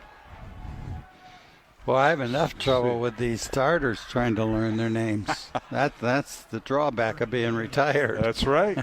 Well, Neha stays in. It's Joey. Jimmy, his twin brother, split out wide to the left, top of the screen, and we got a timeout. Dowling. Preston Hoffbauer in, and we'll take a 1-minute break. 3:10 to go here in the fourth quarter. Dowling 31, Johnston 10. Week number 2 of the Iowa high school football season. And we'll take a 1-minute break and return on Iowa Catholic Radio and CISN. Support for Iowa Catholic Radio is provided by Ashworth Vision Clinic. Complete eye exams, contact lenses, glasses, glaucoma testing, and urgent eye issues. 515-440-4610. AshworthVision.com. Weekdays at 1 p.m., it's Dr. David Anders with Call to Communion. It's a live call-in show for non-Catholics and fallen away Catholics. Called to Communion on the Iowa Catholic Radio Network, connecting listeners to Christ.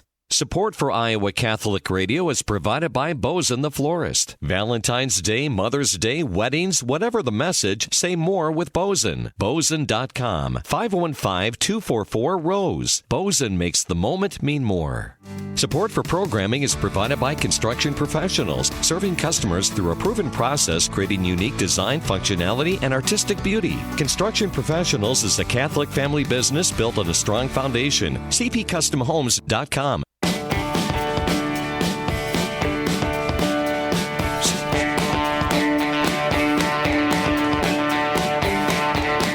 To Valley Stadium in West Des Moines on Iowa Catholic Radio and CISN as we simulcast our broadcast. Next week, Dowling Catholic on the road at Dallas Center Grimes for the first time ever for a varsity high school football game. Dallas Center Grimes and Norwalk move up to Class 5A, and DCG is on Dowling's schedule. We'll be out at Dallas Center next Friday night for the coverage. And the Maroons now going down their depth chart. Grayson Pennington in the ball game at tailback. And he gets the carry, and that'll bring up 4th down. It was 3rd and long there, and Pennington is tackled back for a 2-yard loss. Ran it to the left side of the line and ran into a brick wall and kind of bounced back. For Johnston, they go back on the road next week. Johnston Dragons at Ames in a Class 5A matchup. Dowling will take on, I said, Dallas Center Grimes. I believe that is a district game, so that will count towards the standings. Dowling forced a punt, as I believe Jackson Miller is in. We'll see. Gets it away. And it's returned by the Dragons, that being Henry Clevenger, and he's hit and dropped as he crossed the 36-yard line, as the punt by Dowling Catholic was by Jackson Smith, number 43. So the Dragons will take over 1st and 10. Brian Morris on the Dowling sideline. Dave's getting antsy. He wants you to start your interviews now. Is that possible, Brian? I was just talking to my handler down here to get the interviews ready. What, Crandall or Pollock? It's got to be one of those. Crandall, yeah. Todd Crandall. He's a big Iowa fan. Yes, he is. So we got an Iowa. We really haven't talked about the Iowa State game, but we'll do it after this play. We will do it tonight. Everybody's want to know the predictions. Everybody knows mine. I know what yours is, and Dave will follow you. So now over the head, snapped over Helming's head and recovered by Johnston back inside the 30, back to the 25-yard line. Ouch! That's a big loss there. You know, the funny thing is, I was looking at the rosters for Iowa and Iowa State last weekend when the games were on, and I think Dowling has one player on each, if I recall correctly. I think Nahas is on Iowa, and I think Carson Brown is on Iowa State's team. That is true. There isn't more? That was it. Oh, jeez. Research project, Ryan. And now spinning out of a tackle and now being gang tackled back inside the 15 is the Johnston tailback, and they're deep into their roster right now. I believe that was Carlos Blunt on the initial tackle. I was going to say the first tackle or the second? On the first one, about 10 yards in the backfield. 30 seconds remaining, and ball carrier is driven down back at the 15-yard line. I don't think Johnston's interested in snapping the ball. They're going to have to snap it. No, they won't. They're synchronized with the game clock, and they were going to snap it anyway. Helming out of the shotgun. Final play of the game, 31-10 Dowling. The Maroons will go to 1-1 of the season. Johnston's record will fall to 1-1 after their upset win last week over number 6 Waukee, 13-3. It's Dowling tonight. Dowling gets back on the winning race, snapping a 2-game losing streak. Lost both games to Valley, end of last year and the first game this year. Oh, that's right. And you just had to bring that up, didn't you? Well, that's your favorite week, Dave. I know you get a little extra pep in your step. Final score: Dowling 31, and Johnston 10. And I want to remind you, stay tuned for our post-game show. We will have interviews from the field. Brian Morris will catch up with a couple players that we have selected from Dowling to be on our post-game show, if we can get through the folks. Sean Ingracia is our studio producer, is our actually press box producer here on the TV side. Kobe Gaines and Marion Bailey on the cameras for CISN. As final score, Dowling 31, Johnston 10. And we're going to take a 2-minute break. We'll come back and we'll visit, we'll hopefully have some game stats. We appreciate Jared Seifert, who handles that for us on Iowa Catholic Radio. And we'll have some post-game coverage here on Iowa Catholic Radio and CISN. Final score, Dowling 31, Johnston 10. Class 5A football, week number 2 in the books. And we'll return to Valley Stadium in West Des Moines after this 2-minute break along the Iowa Catholic Radio Network and CISN. In our culture, religion is often considered a mere matter of personal taste. Just as some prefer vanilla and others chocolate, you have your religion and I have mine. But Jesus Christ did not claim to be just another prophet or spiritual teacher. He claimed to be truth itself, as when he said, "I am the way, the truth, and the life. No one comes to the Father but through me." Upon hearing Jesus' truth claims, Pilate scoffed, "What is truth?" sounding very much like a skeptic from our own day. But every person, ancient or modern, must confront Jesus' claims to be the Messiah, the Son of God, whose blood atones for our sins, who dies and rises again, and will return as King and Judge of the world. Such claims have only two possible responses, true or false. For if you claim to be God and the Savior of the world, you either are or you aren't. As C.S. Lewis wrote, Jesus could have either been a lunatic, a liar, or the Lord. But the one thing he could not have been was a mere good moral teacher, as so many say. But if Jesus is truly the Lord, then he is the Lord of all, and that's not a matter of personal taste. This is Greg Ewell for Faith Check.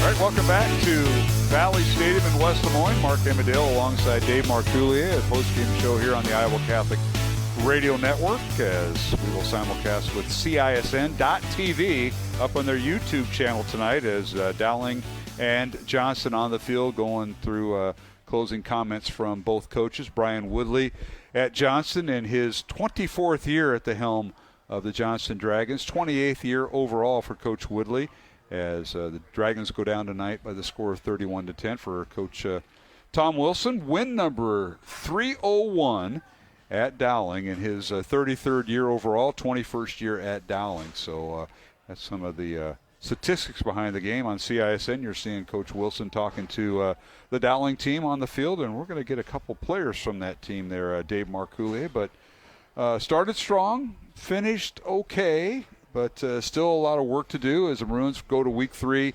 Dowling at DCG next week in Dallas Center, and Johnston heading up to Ames in their week number 3 battle. Well, yeah, if you look overall, I would have to say almost all areas of the game were improved tonight. Tackling was much better. Line play on both sides of the ball was very good. Linebackers did a great job. Secondary, 3 interceptions total, I believe. 2 interceptions. Ian Middleton had he ran the ball, I'm not sure how many times, but he's going to be one tired young man tomorrow. Let's go through the statistics before Brian gets ready with the interview. Brian and Kobe Gaines, the photographer for CISN down there, so you can watch, see what Brian really did today. Did he comb his hair? Did he dress up? He's got the Jenny Farrell stuff on, and he's gonna. No, he's wearing Marquette tonight. Yeah. Oh, that's right. He is. He is wearing Marquette. He could have He could have took the company of all line. nights. He's got Marquette on. Let's go down to Brian as he has his first guest, and we want to welcome to the broadcast Jordan Watson. Had a pair of touchdowns, or a pair of interceptions. Didn't result in a touchdown, but big plays for the defense. Brian, you have Jordan Watson, the Dowling Catholic senior. Yeah, Jordan, I don't know what you were more excited about, the 2 interceptions or that tackle at the end of the game there. Playing the all good around team game. Talk about this week's practice, because I know, again, coming off that week loss last week, I'm sure the team was really focused in on getting back to fundamentals. We came here with something to prove. Next week, you got Dallas Center Grimes. You put this one in the back burner. What are you looking forward to, just kind of coming back, improving? Stacking days on days. That's it. All right. That's Jordan Watson, everybody. Thank you, Jordan. Thank you. All right, good game. Brian Morris with Jordan Watson, Dowling defensive back, had a pair of interceptions tonight for the Maroons. As I was going to read some of the numbers, Brian, before your next guest gets there. Is that going to be all right? Yeah, I think so. All right, so bear with me here. First downs, we'll go with the team stuff here. Our thanks to Jared Seifried, who handles all the statistics for us. Usually Mr. Mainring is doing this, so I'm going to go through it tonight. Dowling 24 first downs, Johnston 16. Maroons rushed the ball for 229 yards on the ground on 35 carries. Johnston 23 rushes, negative 17 yards. Maroons were 20 for 31 passing with 1 interception. Johnston 11 out of 23 passing for 2 interceptions. Maroons passed for 214 yards, and Johnston passed for 120 yards tonight. So Dowling with 443 yards of total offense, Dave, compared to 103 for Johnston. Maroons had 1 turnover. Johnston had 2.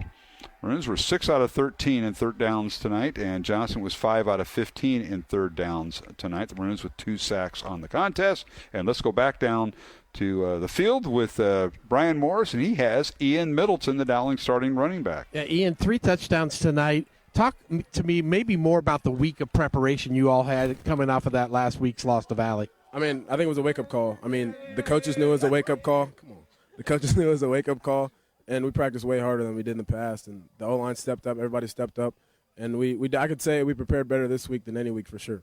Hey, talk about your 3 touchdowns. I know one you bounced to the outside. One I think you took to the other outside. Then you ran over about 4 guys taking it in. Talk to me about your game this week. I mean, I thought I played great, but, I mean, I wouldn't have been able to do it without Carter Barrett and Brady and Cade and all those guys. So, I mean, those guys have worked their butts off. I mean, last week they took it personal, how many rushing yards and all that stuff we had, and they played their butts off for me, and it made me look good. So those guys will get donuts in the morning. Mark or Dave? Well, Ian, what a night you had, and I have your final numbers from Mr. Seifert. Ian Middleton, 25 carries, 197 yards, and 3 touchdowns. Congratulations, young man. You paid homage to your offensive line, Barrett, Miller, Krause, Mitchell, Thomas, but you did a lot of that on your own. My question is, you're moved over to offense this year. Do you still like to tackle once in a while on defense? Once in a while, just to knock the rust off. But Perry puts me in whenever he feels like it. All right, Dave? All right. Well, I'll tell you what. You've shown a lot of leadership this year. I hear about you during the preseason practices this summer, and then it's been a tough week. I know the coaches got you guys all lined in, kind of honed in on Saturday when you came in after the loss to Valley. I mean, yeah, definitely. I mean, they were on us bad. I mean, and we took it personal, and we found the spark, and I think we came together today. And the biggest thing was for us, last week we stayed together. I mean, games like that, close games like that, and we fall to rivals like that, it's easy to fall apart, but I think we stay together, and that showed today for sure. Well, Ian, you're one of the captains. Congratulations on the win. Iowa or Iowa State tomorrow? I got to go Iowa State. There we are. Ian, it's been a great interview with you. I'm a Hawk fan, so we got to cut this off. Best of luck, Ian. Next week, taking on Dallas Center Grimes for the first time. Yeah, I mean, they're a great ball club, and I think that coaches will get us ready and prepared to go into that game, and we should play a great one next week because they're going to play us tough, and got to have another good week of practice and preparation. Thank you, Ian. Appreciate it, and congratulations. Thank you. Ian Middleton, what a night he had. 3 touchdowns and almost 200 yards of rushing. I know we're going to catch up with Tom Wilson, and we will be done with the CISN. This will be our final interview before we say so long to CISN. Let's go down to Brian Morris. Dowling the winner tonight, 31-10 over Johnston, and Brian Morris has head coach Tom Wilson of Dowling Catholic. Coach, good win tonight, good bounce back. A lot of good things you had to see from the team, both offensive, special teams as well. Yeah, I just thought our preparation was better throughout the course of the week, and it was important to us. We knew Johnston was a good football team, and thought we did an awful lot of good things. I would like to finish the game a little bit better than that. Penalties and things just kind of got ugly. But, to get a win by 3 touchdowns against a team like that, we're certainly proud of the kids. There must have been a lot of learning that went on just from the film session last week, because that's the important thing for the kids to learn and see what happened during those games where they can improve. Right, and sometimes kids don't know what they're capable of, and they don't know how hard you have to play in our schedule to be successful. And, we found out last week, I didn't think we were very tough, and I didn't think we played the game hard enough, but I thought, you saw more of it tonight. I think our rush defense tonight was fantastic. Really defensively overall, I thought we were very good. So great job out of them. I thought we took steps forward at the line of scrimmage on offense as well. And so we just have to keep growing, and you're not going to be a finished product in week 1 or 2. We just have to go back to work, and it's about our preparation, and we'll go from there. Mark, Dave? Well, Coach Wilson, you mentioned on the pregame maybe a better balance tonight. 35 rushing attempts and 31 passing attempts, and time of possession probably favored the Maroons. Much different than last week, and I think you set the tone on Saturday morning talking to Ian Middleton. Everything came together Saturday after the loss last Friday. Yeah, it wasn't much fun watching the film, and that was one of the messages I gave our kids before the game, is I want you to feel proud of what your effort was, when we walk into the school tomorrow morning. And, we learned a lot. We've got a lot more to learn. But, I thought our kids prepared better. I thought we had some leadership step up. And, when adversity hits, you find out what you're made of. And, hopefully we can continue to grow. Tom, Dave Marculier here. How you doing? Been a long time. Yeah, quite a while. When you look back to last week at this time, and I hate to keep bringing up at last week, and all these questions seem to go to that, but what'd you see as your biggest challenge that you were faced with with your players for this week that must be done? Some of it's confidence, because you watch that film and you're not going to walk away thinking you're a very good football team. And I think the big thing was just the overall effort and toughness that it takes to be a Dowling Catholic football player. And, we've got some new faces and a couple of those guys on the offensive line, they may have played some last year, but they're only 15 or 16 years old. And, we have to continue to grow. And I think that was really the biggest thing is let's get back to being a physical football team and that has some toughness and is more blue collar. And I think we saw some evidence of that tonight. Well, Coach, congratulations on the win tonight. First time ever. Next week, traveling to Dallas Center Grimes, taking on a Dallas Center Grimes team that's been in 3A and 4A, but moved up to 5A, and that'll be a new experience and a new scheme. Yeah. We'll haven't watched them on film. I couldn't tell you very much about them, but we'll certainly find out that come tomorrow morning. All right, Tom. Thank you for joining us here on the postgame show. All right, thank you. That's Tom Wilson, the Dowling Athletic Director and head football coach, joining us here following Dowling's 31-10 win over Johnston. Maroons with a total yardage of 443 yards, Johnston with 103 yards tonight of total offense. And that'll wrap up our coverage on the CISN side. So Roman Wilkham, don't cut us off. We're going to say goodbye to our CISN.TV audience on YouTube. For Dave Marcoullier and Brian Morris, I'm Mark Amadale, and for all the staff here at Central Iowa Sports Network, Sean Ingracia, our studio producer, Kobe Gaines and Marion Bailey on the cameras, thanks to them. And they'll be joining you next week with CISN Game of the Week. And thank you. And now on Iowa Catholic Radio, we're going to take our final break, come back. Dave Marcoullier, Brian Morris, and I will have final thoughts and final prayers for some people that we lost this week. And we want to talk more about that on the postgame show as folks are exiting Valley Stadium. The line is getting a little bit thinner, not as bad as last Friday night. I know, Dave, you were probably caught up in that cluster in the parking lot, weren't you? We actually got out pretty good. Because you left in the third quarter. No, we stayed for the whole thing. Oh, okay. We were over here in the top and got out pretty good. All right. Final score tonight, Dowling 31, Johnston 10. Dowling improves its record to 1-1. Johnston falls to 1-1, and we'll return with final comments on Iowa Catholic Radio.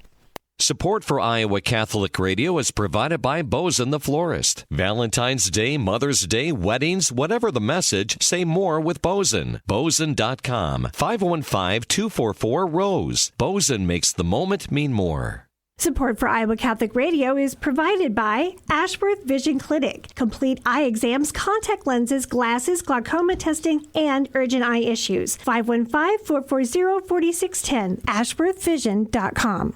Support for programming is provided by Construction Professionals, serving customers through a proven process, creating unique design, functionality, and artistic beauty. Construction Professionals is a Catholic family business built on a strong foundation. CPCustomHomes.com. Every heart-pounding play. Caught inside the 20, down to the 15-yard line, 1st and 10 Maroons. Join the Maroon crew all season long on 105.5 KIHS Perry, Des Moines.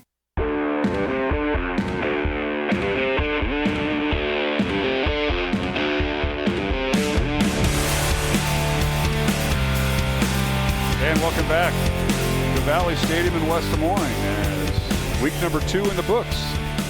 Dowling Catholic a winner tonight, 31-10, alongside Dave Marcoullier and Brian Morris. I'm Mark Amadale. Our thanks to the CISN staff as they're packing away because we got them off the air early. We said goodnight and so long. Kobe Gaines, former Dowling player. Was he all right to work with, Brian Morris? I mean, he was probably calling some of the plays, right? He knew them.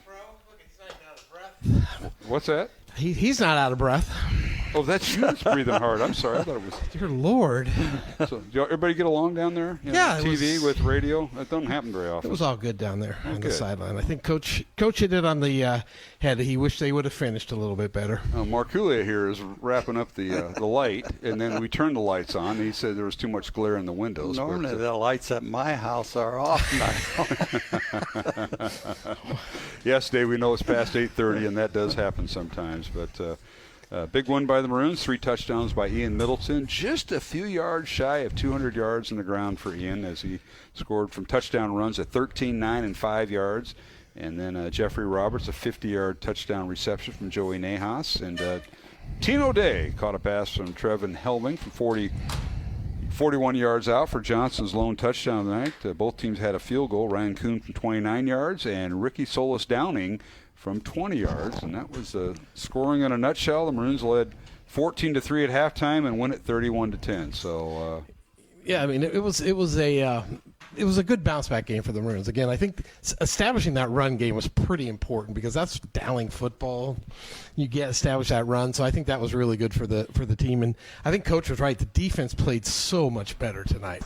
They were breaking down. They had a lot of pressure, and you got to have some toughness, and they had it tonight. Appreciate Jared Seifert sending over the stats. Normally he gets this over to Mr. Mandering. And Joey Nahas tonight, 20 for 31 yards passing, 214 yards, and a touchdown. Sam Drexler, 11 catches for 89 yards. Jeffrey Roberts, 7 catches for 81 yards and a touchdown. And Jimmy Nahas, 2 catches, 44 yards. We mentioned Ian Middleton tonight, 25 carries, 197 yards, and 3 touchdowns to lead Dowling.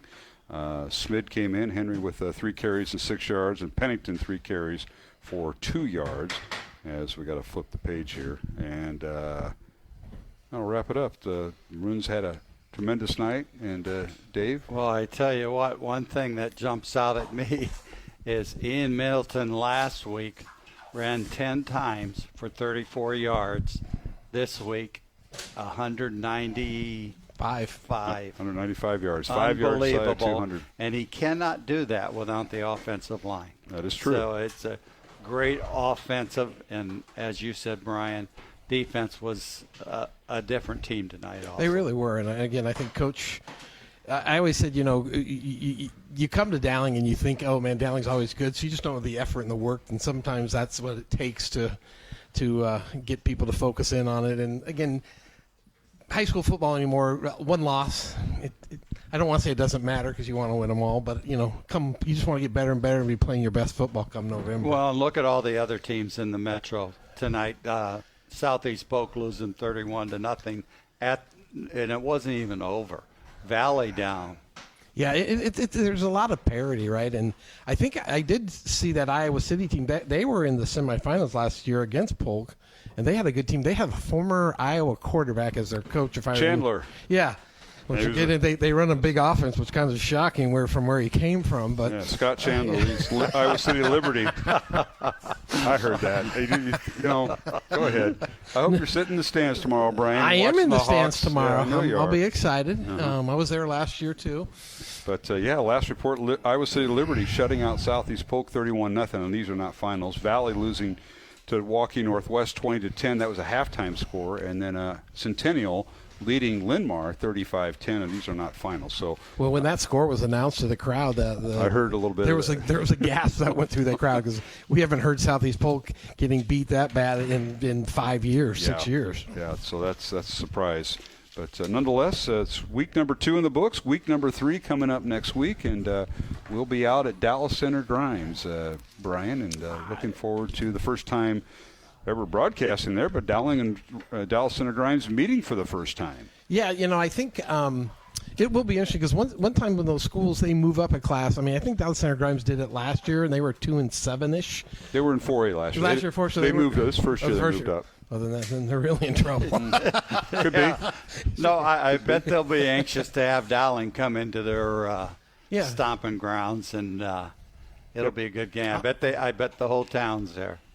Oh, they could be. I mean, you got the team that's the state champion 10 times and a lot of tradition, and Dowling fans will show up. Where's the tailgate at, Brian? You got to tell me. I don't know. I'm trying to remember because you said how the stadium, and Matt said, it's a great stadium. I'm trying to remember what it even looks like. And not as right on the large campus, right? as what we're used to here at Valley Stadium, but it's probably similar to what Johnston Stadium is. Okay. Maybe the press box side won't be as large, but it'd be adequate. Where's the tailgate? I don't know. I know tomorrow morning it's in the vet lot. Yeah, I know where you're at. You're up there. Yeah. So, well, guys, as we sign off tonight, first of all, Dave Marcouli, great job. Just Bravo, Dave. Getting a call late about today about subbing for Matt Maindring, and we actually had John Chido set up to do that, but Johnny's dad passed away. We talked about it tonight, Ned. And our thoughts and prayers are with the Chido family, his wife Marilyn, Jeff, Joe, Johnny, and Frank Chido. They all went through Dowling, and Ned, one of the first assistant coaches, that we find out later, for Jim Williams when he came here back in the 60s and 70s. And Ned did not teach. He was a businessman, but he was part of the coaching staff, and he scouted for Coach Williams and was part of that initial staff with Donnie Marr. And you remember some of the others, Dave. You and I got around Sure. in the 70s with your brother Scotty, but Ned was part of that. So our thoughts and prayers with the Chido family, and especially Ned's death. And then later, yesterday, Father John Akery, 63 years a priest, 89 years young. He just had class mass here a few weeks ago, passed away yesterday too. So Father Akery's funeral and Ned Chido's funeral coming up, and these are two guys that were a lot about Dowling, and Dowling meant a lot to them. Absolutely, and especially that the Chido name is we're all associated with Dowling, and Father Akery, there's not a better man. He's been there a long, long time. Yeah, and you mentioned he taught you. He taught me. My goodness. I believe it was my sophomore year, and you know what? Probably, I'm not sure how long he's been ill, but last year at least, he's still out at Dowling. Oh, yeah. He was at funeral masses all across the diocese at times. He was also at the school masses. My daughter said he wasn't at the last school mass last week, which doesn't mean anything, but he passed away yesterday. So Father John Akery, Ned Chido, you're in our prayers and thoughts. The families and the funerals are coming up, and those are two people that are you look at the backbone of this school. There's the ones that were part of that, the foundation, back in the 60s and 70s, and currently today. Father Akery retired here to help at Dowling. And Ned Chido, in his closing comments before he passed, wanted to know how we're going to do against Johnston tonight after losing the Valley last week. That's how that happens. So we'll keep that in mind. But gentlemen, thank you. Brian, got a score for tomorrow? I said it'll be our last thought. I'm going Cyclones. Of course you are. Probably by 4 at least. That's all I'm thinking. Okay. I don't have the exact score. Now, 21-17. Now, Dave's way past his bedtime, which is 2 hours ago, but you still have a score, I'm sure. Cyclones have a tough time stopping the running game. Iowa will have a tough time stopping the tight ends. 34-20. Wow. Iowa State. Do you think Iowa's going to give up 34 points with the Phil Parker defense? Wow, Dave. Brian, I can't believe you either. I'm definitely going to pick the Cyclones tomorrow. And then we'll see. But I'm an Iowa fan, too. I know you are. I'm both of them. I like both of them. 24-15 Iowa. 24-15? Yep, they'll hold Rocco back to 15. He might have the worst day of his life. Who knows? We don't. That's why you play the game. You never know with these games. 2011, last time they won. I know one thing. It's going to be packed up there. Construction going on with the Cyhawks, with Cy City, whatever they're building up there. Parking's going to be a mess, but you know what? It'll be a great atmosphere, and it will be. The Fox people are there. And I'll be in my basement. They'll be watching it. Perfectly happy. How is your basement, Dave? Is it looking okay? Yeah. Just check. Were you thinking about not going, Brian? No, the Jenny Farrell team was wondering. Oh, yeah. Come on. Want to sell my house? Damn right. Once I get the basement fixed up, it's fixed up. It's my Packer room. Yeah, that's all green, so you got to do a lot of paint. Bozen the Florist, Ashworth Vision Clinic, Construction Professionals, Catholic Tuition Organization, Skeffington's Formal Wear, and Fast Signs and Clive are some of our supporters of Iowa Catholic Radio. Our thanks to Iowa Wealth Management, our Red Zone sponsor, and as Brian so adequately put it, Jenny Farrell team, our sideline report. Appreciate Jenny and her friend. And, of course, our thanks to all our supporters. Friends of Catholic Worker will give away free coats and winter gear to low-income and homeless population of Des Moines on Tuesday, November 25th. If you'd like to donate for this cause, please visit friendsofcatholicworker.com or mail a check to P.O. Box 1386, Ankeny, Iowa 50021. So that'll wrap up our broadcast. Dave, are you going to be home all right? You didn't drive your motorcycle, did you? No. Okay. So he'll be fine, Brian. We will see you all next week. Dave, you going to go? I'll probably be up there. Okay, I'll look for you. You know where Dallas Center is? It's in Dallas County. I know right where it is. Don't go to Perry. My old buddy Dan Mueller lives right up there. He used to teach at Dowling, coach at Dowling. He was out in that area? He lives right. You can probably see the lights But it's a long way out there. Really, Dallas Center's kind of out with nothing around it. It's between Grimes and Dallas Center. That's right in the nothing's middle. around it. Right on Highway 44. Right. So we'll be there, and looking forward to it. Dave, thanks for subbing tonight for Matt and Johnny. My pleasure. Appreciate it. All right. And Brian, talk to you next week. All right, next week. All right. That'll wrap up our broadcast. Our thanks to Roman Wilkham and the Iowa Catholic Radio folks behind the scenes. We had a great week this week with the men's stag going on out in Adel this year.